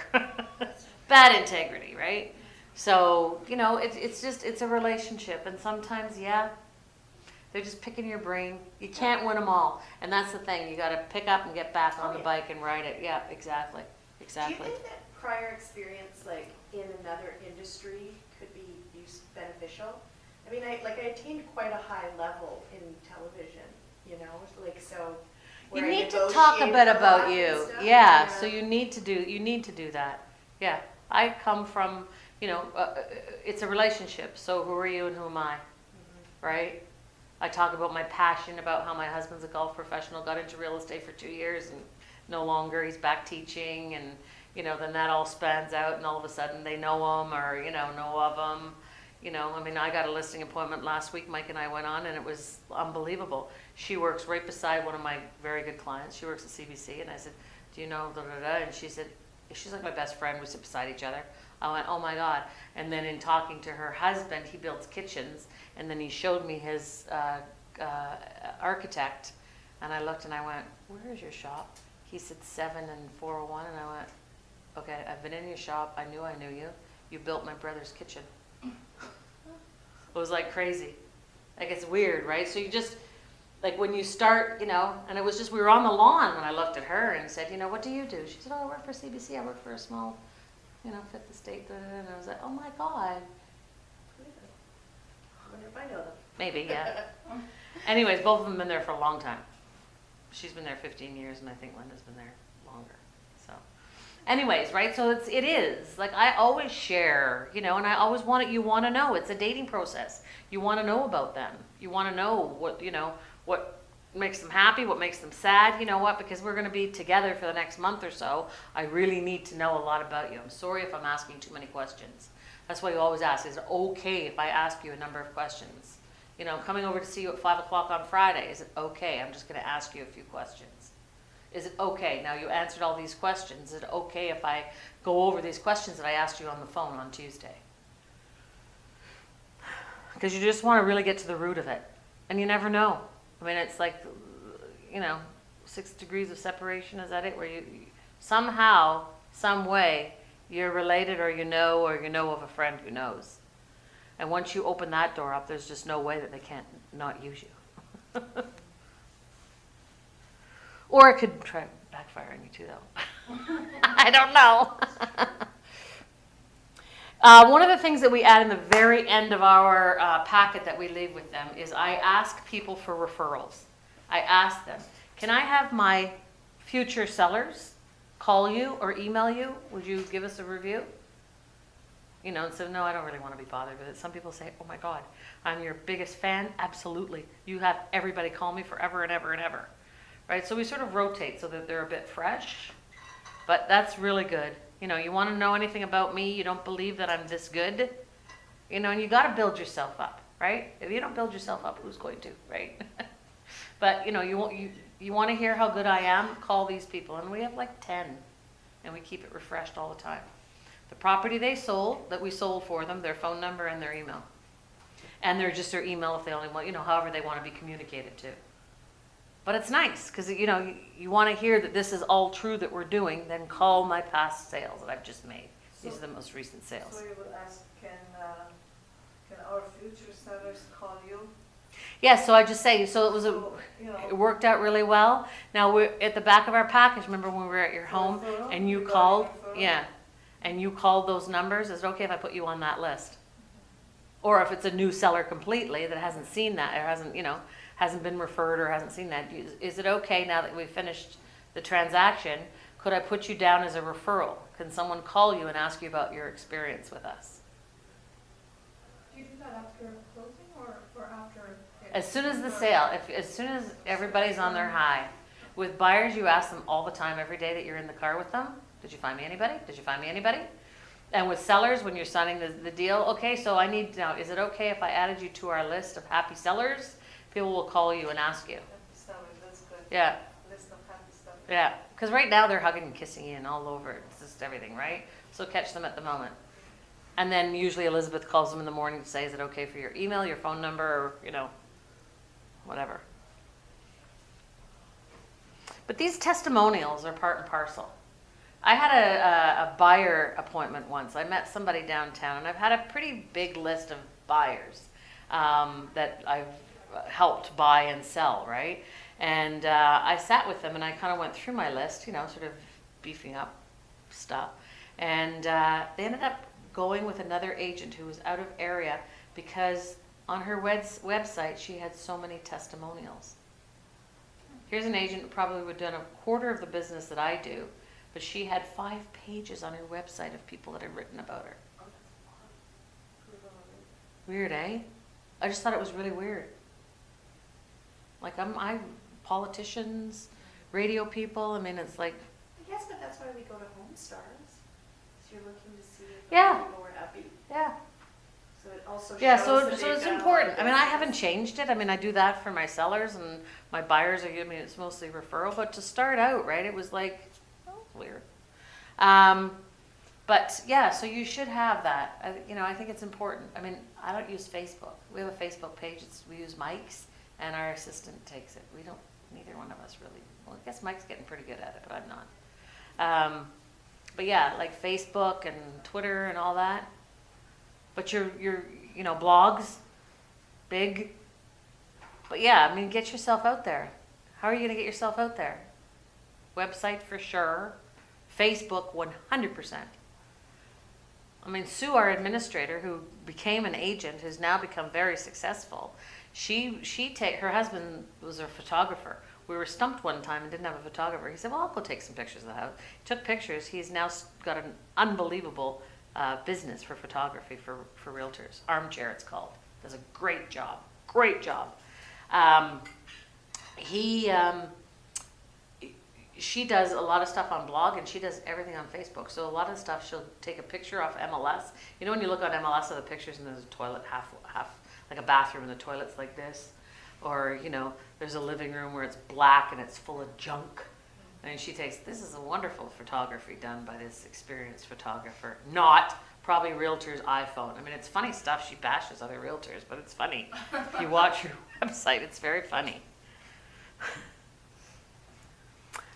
Here is Josh Bath from Vancouver talking about a listing presentation.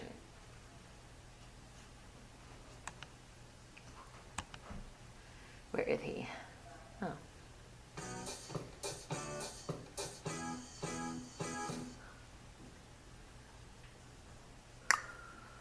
Oh, no. That's not it. What did I do? I am so bad at this. Oh, well, they're gone. Yeah, so we won't see it. So did you press the link? Yeah. Are you on Safari? No, you're on Chrome. I wonder if this knocks me out of the other one. Oh, that's the instructor's edition. Yeah.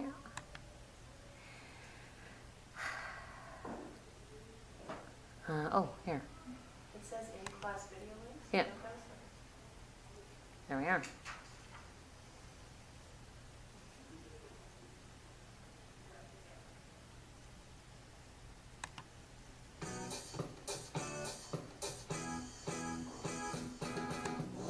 Hi, I'm Josh Bath from Vancouver, Canada. I'm with Keller Williams for 8 years and been selling real estate for 18 years.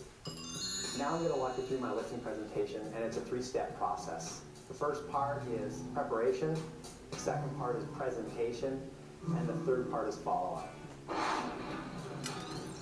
A lot of my listings come by way of referral and repeat. And so when the call comes in and they want me to come over and list their home, I have a conversation about what their needs are. What exactly is it you're looking to do? Are you moving up? Are you moving down? I have them tell me exactly what the reasons are that they're selling for. I get a real sense of what direction that they want to go.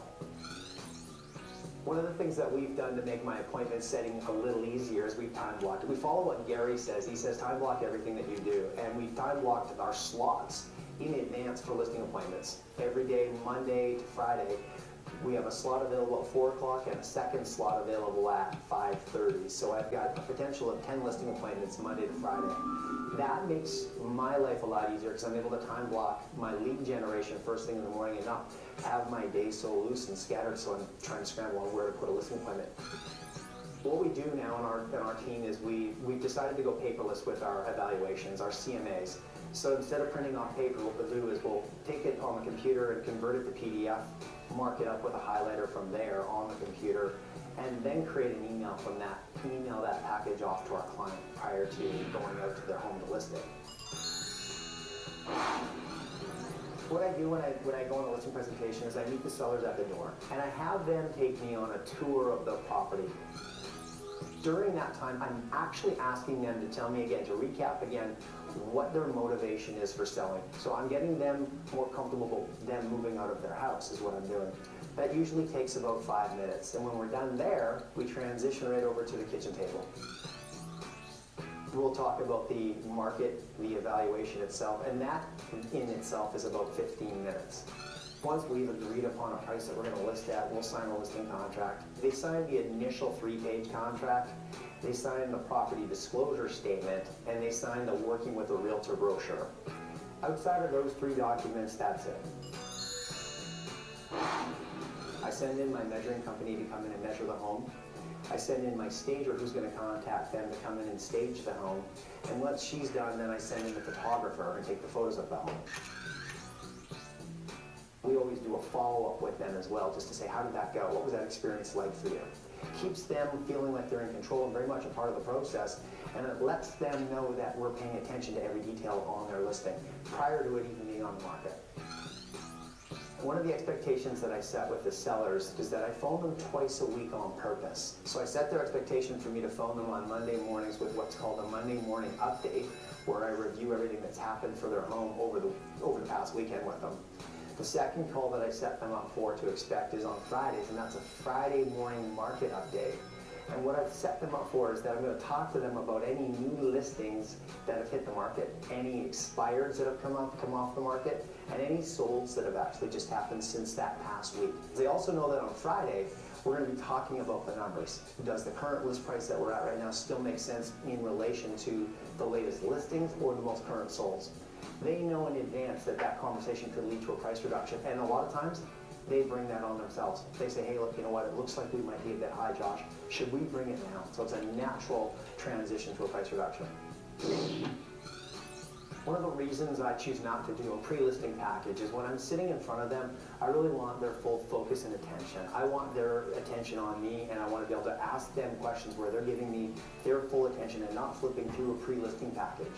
Most of their questions are going to come straight from their gut, and that's really what I'm looking for. I'm Josh Bath, and I just shared my listing presentation with you, and I wish you all the best with yours. So interesting.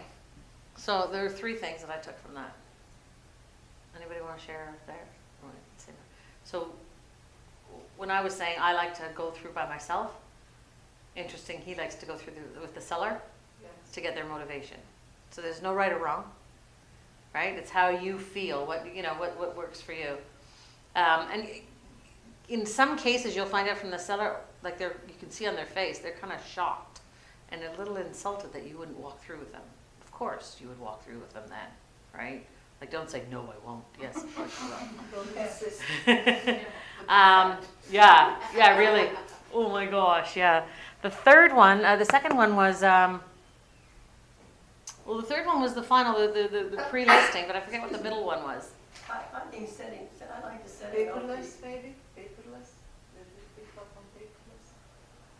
Yeah, well, we do iPad, yeah. Like he's not. He sends his listing package ahead of time. Here's the listing, so very assuming. Send a listing package before you've even gotten there. That's great. And it's there, it's signed and keys and everything. You don't have to stop. Do a drive-by. Just wait for them to I'm throw sorry, it. Carmel.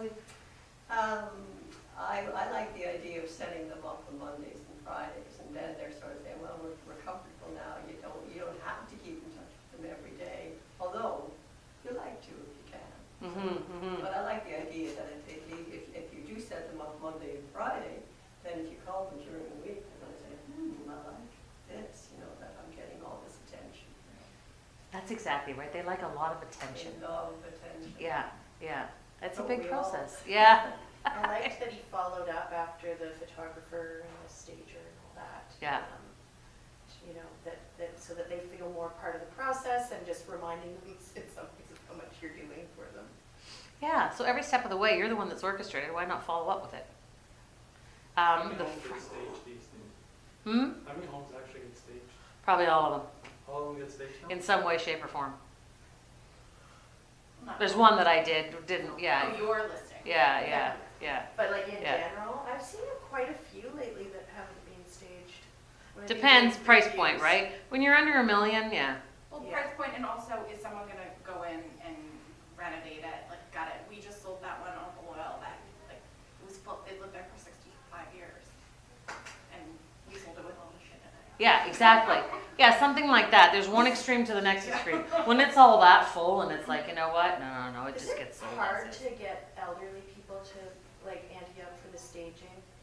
And to Most convince elderly them? people, you're really rocking their boat. I wouldn't do Exactly. anything. That's what my gut Yeah. is saying. Don't. I was No, like, no. And the senior real estate specialist, they tell you, like, it's all hand holding and, it's such an adjustment and a big move for them. You wanna make it as Yeah.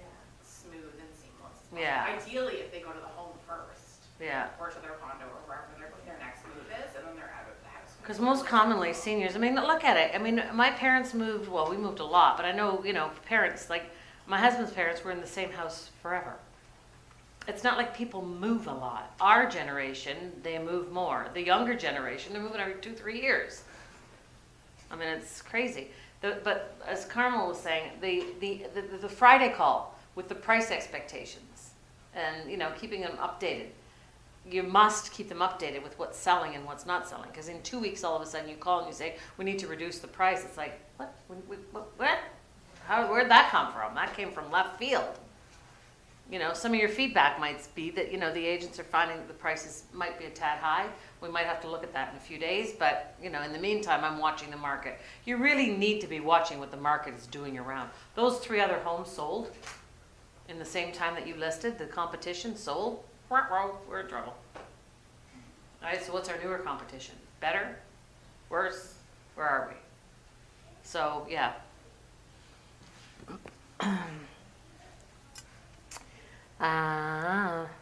Anything else from that video?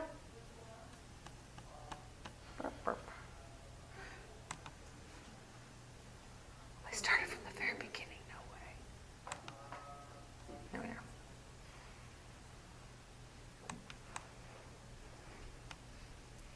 are. Greet, walk through the home.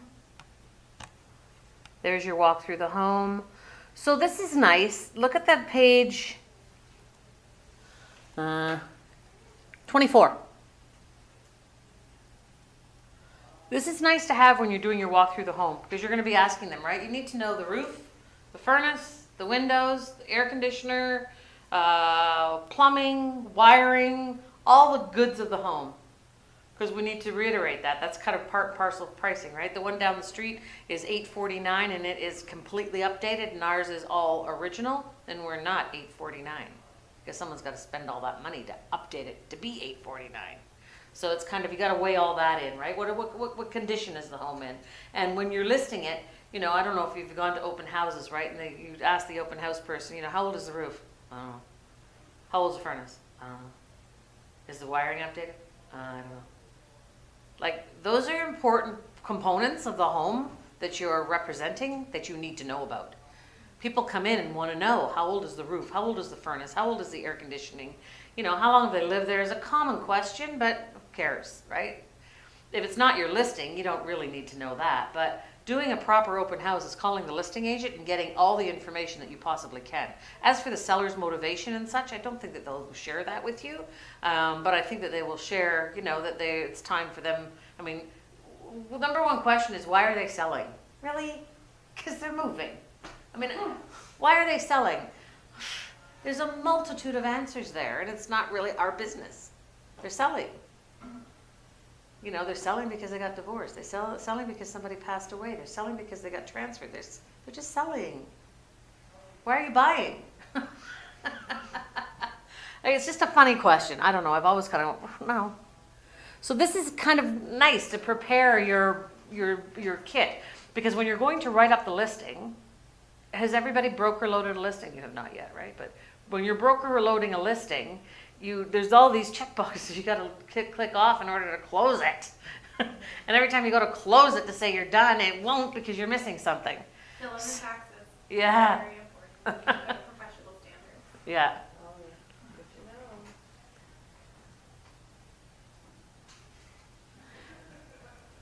So here you are at your listing presentation. You're going to create a great impression. Share your price recommendation. It's a recommendation. You're not buying the house. You're not writing the check for the house. You can't say what the house is selling for. You know, how much am I going to get for my house? Give or take $20,000. I said, I don't know because I'm not buying it. Once we get it out to the market will tell us what we're going to get for it. But I'm not buying it, so I don't have that crystal ball, or I would be on a beach drinking Mai Tais. Set the expectations for how you will market the home and work with the seller. So they know exactly from the lockbox to the sign to the showings, the key left, the key lost, the back door left open, the cat let out, the water left on, the toilet not flushed. I mean, prepare them for stuff that happens. It's day-to-day life. And they are going through the most stressful time of their life.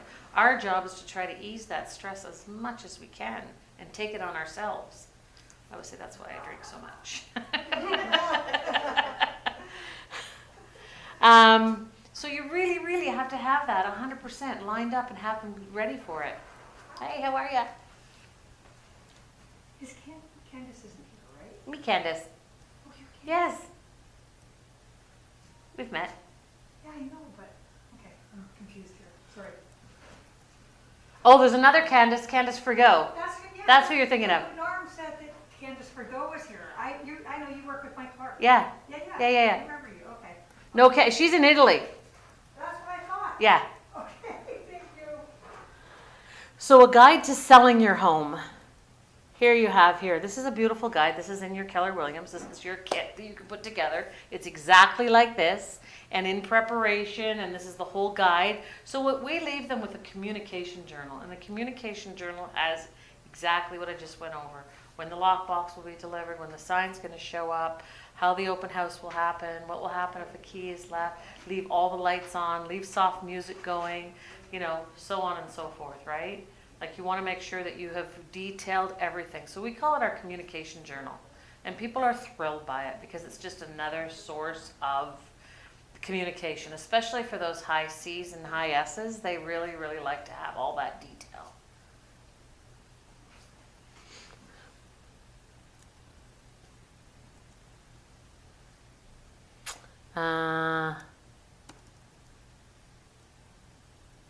So this is 6 goals. This is actually the 6 goals. Discuss your motivation for selling. Define your 10 plus experience expectations. So from 1 to 10, how is this? From, you know, that kind of thing, right?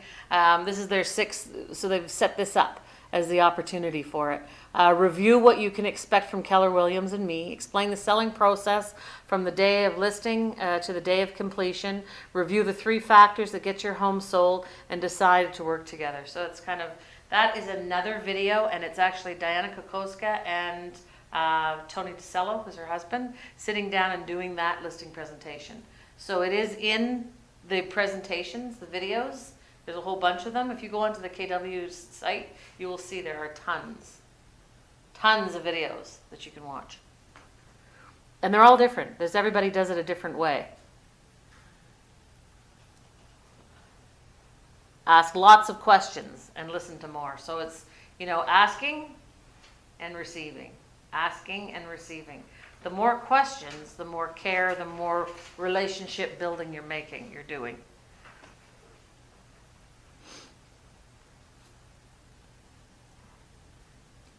So here is going through this whole thing. So this is the whole, it's 42 pages long. If you go through this will give you the full listing presentation of what this is, and you can customize it to what you want to do. And you can take it as a book and go through it and write it. And this is their storybook. Like you can create their whole story, because that's what you're doing. You're creating another segment in their life. Make it memorable, make it honest, make it true, transparent, and communication.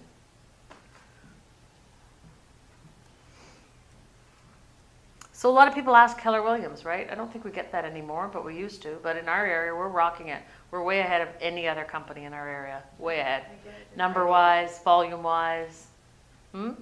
I get it in my neighborhood. People haven't really seen the signs much. So it's an independently owned, operated company. It's much like WestJet. We all have a stake in the company. So my sign is always going to be clean. My communication is always going to be open. My integrity is going to be full and foremost. I mean, it's just what our culture is, right? It's what Keller Williams offers. We're not just a sign on a lawn producing real estate. We're a company that is creating businesses and lives for people.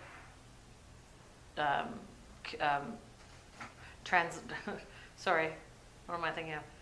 Facilitating real estate, sorry. All right, so Keller Williams teaches us about business. Keller Williams, our MREA book has been read by Fortune 500 companies. Magna, one of the top car, he has the book, you know what I mean? So there's a number of people that have taken our models. It's a business model. It's not just a real estate model. We're a business facilitating real estate. And we're worldwide now. We're growing really fast, really fast. And other companies that have been on earth much longer than Keller Williams are modeling their businesses and their companies around us. We have a Keller Williams University. We now see that other companies are coming up with their university. However, other companies are still, all their agents are under the auspice and umbrella of the mother company. We're under our own umbrella. Through TREB and through RICO, we have to have Keller Williams on our signage and an address for our office and a phone number for our office. At other companies, their name has to be larger than ours. You know, so there's a number of different, That's a referral. You can only be the same size or smaller than the company name. is it? Yeah. Because No. when we were with Remax, so yeah, because I haven't watched it much because we're all in compliance, but when we were with Remax, a Remax shop, and our name could never be bigger than Remax. Remax had to be bigger all the time. So yeah. I'm just making sure that we cover all of it. So has everybody got the app on their phone for KW? Yeah. Get it on your phone. It's just another form of communication. I Like know, it but I really heard is. It doesn't work. It doesn't. I heard it doesn't work. Oh, it does. It does? Yeah. Okay. I had buyers who really got fed up with it because I was sending them stuff personally from Collaborate and whatever way Oh, faster. okay. Well, yeah. If you're doing, 'Cause I'm, okay. like, on Oh, yeah. it, Okay. so- So Collaborate is way faster. You're an expert in that. Are you doing another one soon? On Wednesday. I'm not an expert. I just use it a lot. I just Oh, haven't yeah. used it in a while, so I could use it. That's for like sure. amazing. You should go to this. It's Yeah. really good. Way better than just using the Stratus. Yeah. For sure. It's immediate. So it comes, it hits the MLS. Actually, somebody people sent say me. it's too much. Yeah, that's the only thing, eh? But you can Well, you know what? If say- you're specifically looking for a specific, like 2 or 3 streets, you can just put that in. Yeah. I find it really good for condos because I have people that are looking Yeah. for specifically for a condo on a specific side of the like size and specifically the specific buildings. I can put those in, and it comes up like immediately before their friends tell them. Yeah. So, and this is all part and parcel of what you pay in your And it's $55 so a much more month. information than Realtor.ca, which so many Yeah. of my clients will be using. Yeah. So if you have a buyer, let's say, that you've met in an open house and you're going to set them up on a program because it's just going to be, you know, they may or may not work with you, let's say, it's just a long shot, and you set them up on Collaborate, they will get it. So you're on Collab and you're on MLS. You'll get it and you'll get it the next morning. That's how fast it is. It gets it, as soon as it hits the MLS Stratus, it will go to her, but it obviously doesn't go until the next day it gets sent out. It's amazing. You're teaching it here on Wednesday? Yeah, don't miss that. That's awesome. You know, so it's this is 42 pages of communication. Page 12 of 42. What you're getting from me, what I'm getting from you. This is the main crux of it. I mean, I don't think I need to go over it page by page. Do I? No. What I want to get to here is, I believe it's in this course. Oh, maybe not. Oh, maybe it's not. Oh. Completion. Well, what I was getting at was asking for the referral. And I don't think it's in this class. There's the conditions, clean. Oh, there's a beautiful piece. I mean, you don't have to have 42 pages, but look at this one. This is great condition cells. Grass freshly cut, weeded, yard clutter, paint the front door, wash the windows, tighten and clean all door handles, turn on all lights, open all windows, open the window coverings. Vacate. Oh my God, one of the biggest things is get out of the house. Don't be there. Well, I'll just stay out of the way. No. And the easiest way to get them out is the buyer might ask you a question that you might answer that could be wrong, could end up hurting us in the long run. Get out of the house. Marketing your home. Okay, so what I want to make sure is you've got a happy seller. You want to make sure that you're asking for the communication. That you can ask for the referral. So this is, we've covered all of this. Comparable properties. I just didn't keep the pages going. I just kept topping. Is that not at the close though? Like when you close? Yes, yeah. So we're coming down to the bottom part, right? Yeah. The listing agreement, now you have the listing signed, right? So the listing agreement documentation is really 3 things aside from what you're doing. Is I always use it in a buyer side too. Who are you? Because we need their identification. who am I working with a realtor, and what are we doing? So those are the three major things you need, right? And the what are we doing, is it a buyer agreement or is it a listing agreement? I always ask in the listing for the seller's direction. There's a what to expect checklist. That's what we incorporated part of this into our communications journal. So what do you expect? So, you know, the sign on the yard, the lockbox, where it's going to be posted, the staging consultation, the photos, the flyers we created, the open house, you know, but also you want to fill them in that, you know what, somebody might not lock the door. It'll be shut. It might not be locked. Back door may be left open. Like, you just need to warn them. It happens. It's much better for forewarning than having them call you freaking out, I just got home. Moving checklist, lovely to give them, right? We add the numbers of Hydro, Enbridge, you know, all the different alarm companies to disengage, to change over, to switch over for closing. It's a nice, you know, congratulations on your sale, and these are the next steps that you need to do.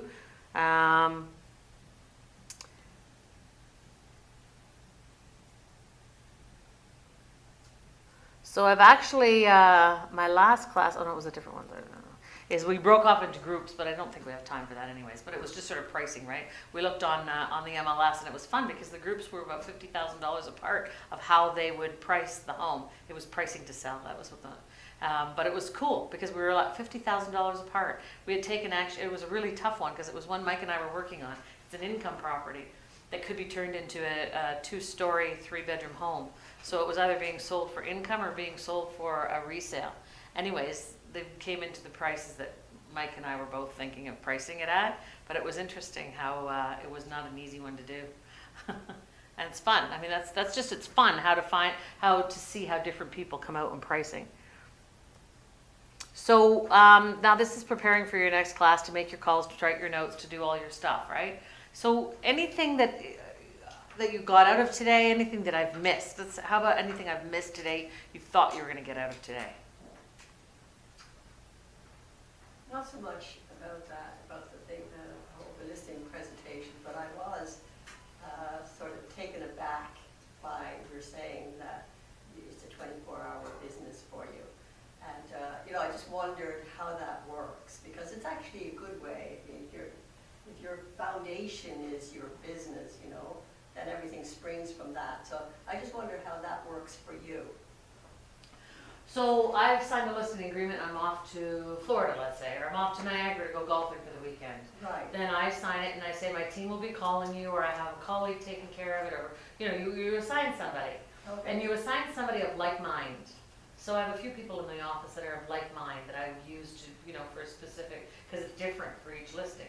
Each listing is a completely different dynamic person. You guys do the disc here, you know, whether they're a high D or a I or S or a C. I mean, it's, you know, where do they fall? So I assign the right person to it. And I'm always available. So, you know, they know I'm going away, so text me, because this is what I'm doing. Mm-hmm. Right? So at least everybody knows this is what I'm doing. And it changes weekly, it changes daily, it changes, you know, all the time. So at least I give the expectations to my seller, that they know that they can call me. Yeah, yeah. It's just that, you know, I was away over the summer, and it hit the fan like the very day I was leaving. You know, Always does. An appraiser didn't appraise the property and so forth. So I was back and forth, and I'm thinking, you know, and I did leave somebody with it, but that was something that I felt I had to deal with directly, you know. And so I just wonder about that, you know, it's like you don't ever get away. Sometimes it's very hard to let go, because you're not an appraiser, so you didn't really have to deal with it directly. A phone call to your client would have said, we're calling in another appraiser, as you know, I'm leaving town, the other appraiser will be coming in. My colleague is going to take care of it. If there's anything alarming, they will let me know, but certainly text me and I'll get back to you at my earliest opportunity. yeah. I mean, we are entitled to time off. We are entitled to vacation. But that's why I'm asking the question. Like you happily said, you know, that it was 24-hour business for you, and I did not get that you had other people taking care of it. That's when we all do that. But I thought you were the one to do that, and you were very happy doing it. You know. So Yeah. I'm wondering how that works. Well, sometimes I don't know when to let go either. My husband always says that to me. You know what? Yeah. This isn't really your job. Let go. Let's go. let's go, let's go. So it is, I mean, I am passionate about it, and I'm passionate about my clients. So if it was an appraisal that didn't come through, I would have called the mortgage broker, he would have gotten, But it asked wasn't for mine, another one. I was the listing agent, so it was the other agent who anyway, gave me all kinds of belief that she knew what she was doing. In fact, she was telling me how to do it, you know. And then it turns out that her people, I believe, didn't qualify. It wasn't so much the house itself, but she blamed the house. So, I wasn't, I had to just. Did you get another appraiser in? I had to babysit. Well, she did. She said that, well, nobody is going to now because it's been through the system, that house will not appraise for what it was sold for, you know. Yeah, but I'm like 3,000 miles away, so, you know, it's, but I was just curious about that because I'm always beating myself up that I'm working when I'm away, and, you know, I really shouldn't be doing that. I should be able to let go. Yes, you should be, and you know what, there's a lot of people in the office that would be happy to take on that for you. And, you know, we have a whole, I mean, within our team, right, because it's the team, like who would, you know, so for a home inspection, for an open house, for, you know, just how we would cover each other on different things. You know, a buyer comes through, my buyer needs to see 6 properties, you know, how we would compensate, you know, and you just do that in writing. Like that is really something that we've talked about. How do you compensate people? Now, I don't know whether this is off track or not. It could be. If it is, okay, but that's a We usually just say, if you show them 4 properties or more, I'll give you 25% referral. Really? Yeah. Is that the kind of? If nothing comes of it, then I'll get a gift certificate. What about a CMA? Somebody goes and does a CMA. I kind of called from when I was away too. I want you to come over on Tuesday to do a CMA. Then I think the listing should be split 50-50. Yeah. Really? Wow. Just with giving the CMA? If you win the listing, then you win the listing. Depends. If it was just not even to do a CMA to go over and get the listing signed, then it's usually, $500 or something. Yeah. Marianne and I were just. But you know what? You make that kind of, if you go away and you're putting me in charge of your business, what are the a CMA? Your buyer calls me, I sell their house, they buy a house and I list their house. Like, put all the scenarios, a buy, a sell, a list, showing, home inspection, because if you sell the home, then there's also a home inspection and blah, blah, blah, right? So make that expectation. I mean, you're 3,000, you're on the other side of the country, right? So it's like, how do you try to go, we are entitled to time off. But I'm wondering if there's any kind of, hourly rate that you could assign, I think, for that. Because how do you pick it out of the air, Well, I think most successful agents would, just agree that this is how we're gonna do it, and you sign the paper. Like, it really is, because it's your business, and you're giving your business to somebody as you're away. So what are you agreeing to give up because you need the time off? I have a friend who pays $50 for appointments, for buyers, if you're showing one place, or $50 Really? for outing, yeah. Yeah. So design something, ask a number of people, because there's a lot of people that are lone agents that would have, that don't have a team behind them. I mean, we're teamless now, it's just Mike and I. Yeah. So yeah, it's just, I just thought that was interesting, because I'm always just saying, well, why? Because I'm working while I'm away, and of course everybody around you is saying, oh, there she is on the phone again, I'm supposed to be on vacation, so I wondered how that worked for you, because. But you have to say, I wouldn't be on vacation if I wasn't doing what I was doing, right? Well, exactly, Yeah. yeah. But yeah, I would just make up a list, just start thinking and asking around the office, like Katie, how they do it, Yeah. Sold a house on my wedding day. Yeah, see, it's, And what did you do? Did you pay 25% or? No, we did it all via phone offer sent off. Yeah. Walked down the aisle, got married. Dad's like, it was a